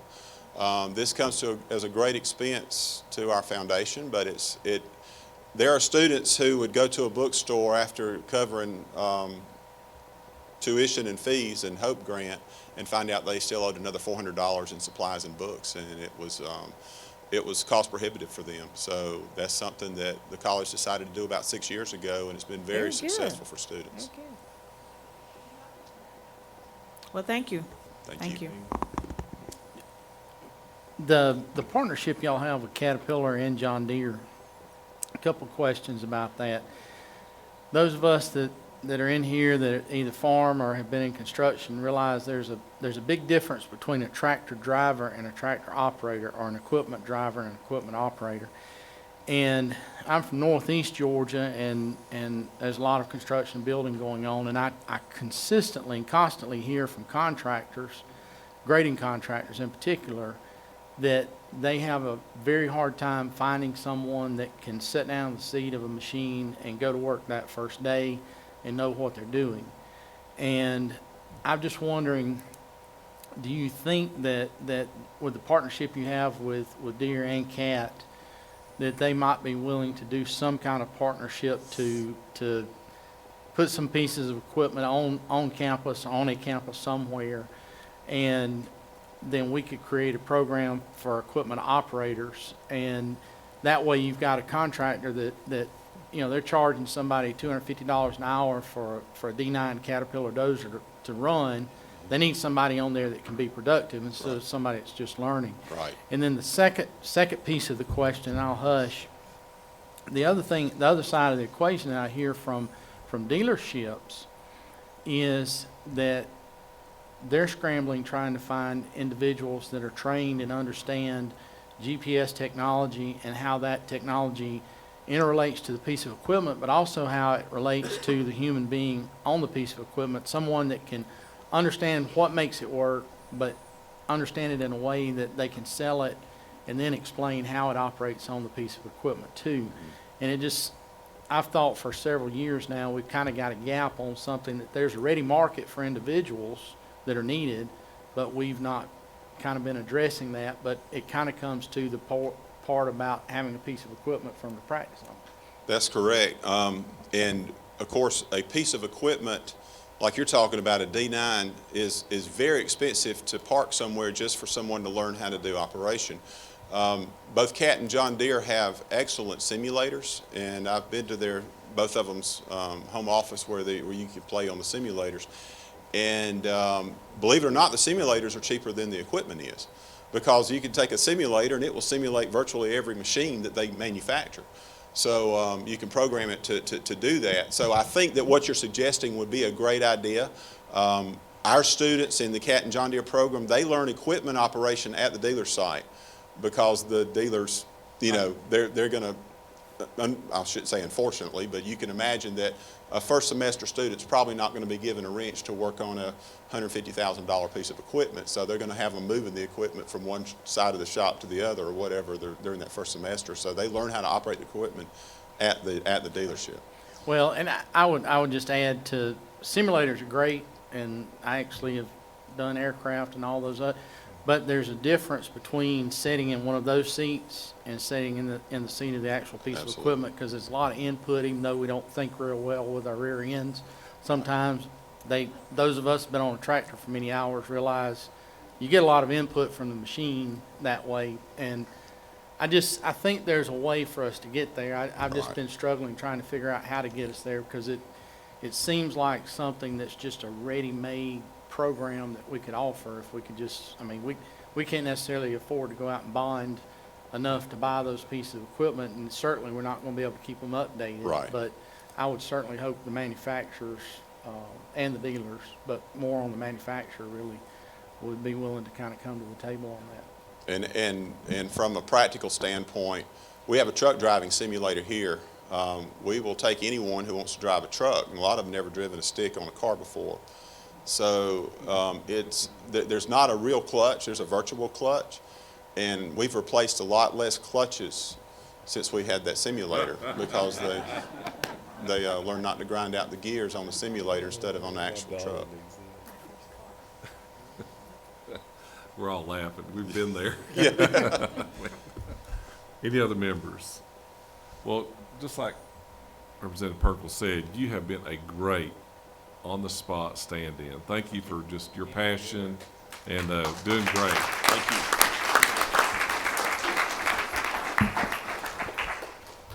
Well, that draws us to a close.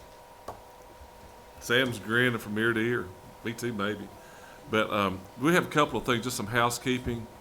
If you haven't talked to Chairman Corbett, he's got something he wants to ask you. Yeah, what? And so check him. If you haven't talked to him, need to. And before we move, a minute. I don't know if y'all, we got to thank Justin Speck right there. Thank you. You know, he's here early in the morning, even the day before, getting us set up, and we appreciate Justin so much.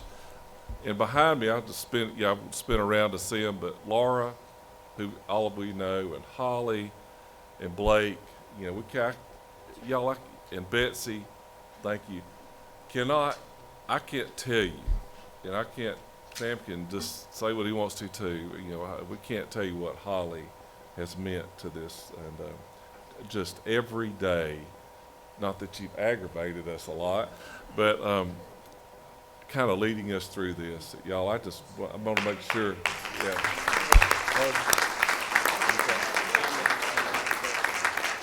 Dominic, what do you want to do?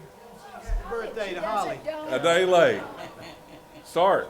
Happy birthday to you. Happy birthday to you. Happy birthday, dear Holly. Happy birthday to you. 27. Yay.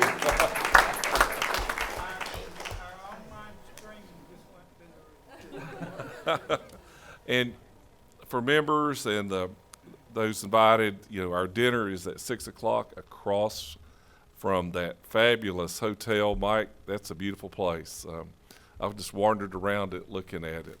The Windsor Hotel is really something if you haven't checked in yet, folks. Mr. Chairman? It's kind of hard to top that. But I just want to say thank you to the council members. Y'all have drove all over the state, and we've handled business. And it's I don't know about y'all, but I leave with a headache every time we pull out. And I'm glad I have an hour or more ride to get my thoughts together before I get home. But I just want to thank y'all for your attendance and for being here and being involved and being engaged. And, you know, we couldn't do it without y'all and your input and your questions and putting everything together. So I just want to thank y'all. And whatever the chairman's got here on housekeeping, look forward to whatever the recommendations are going to be tomorrow. So Yeah, and we'll be here at 8 if you're staying somewhere else.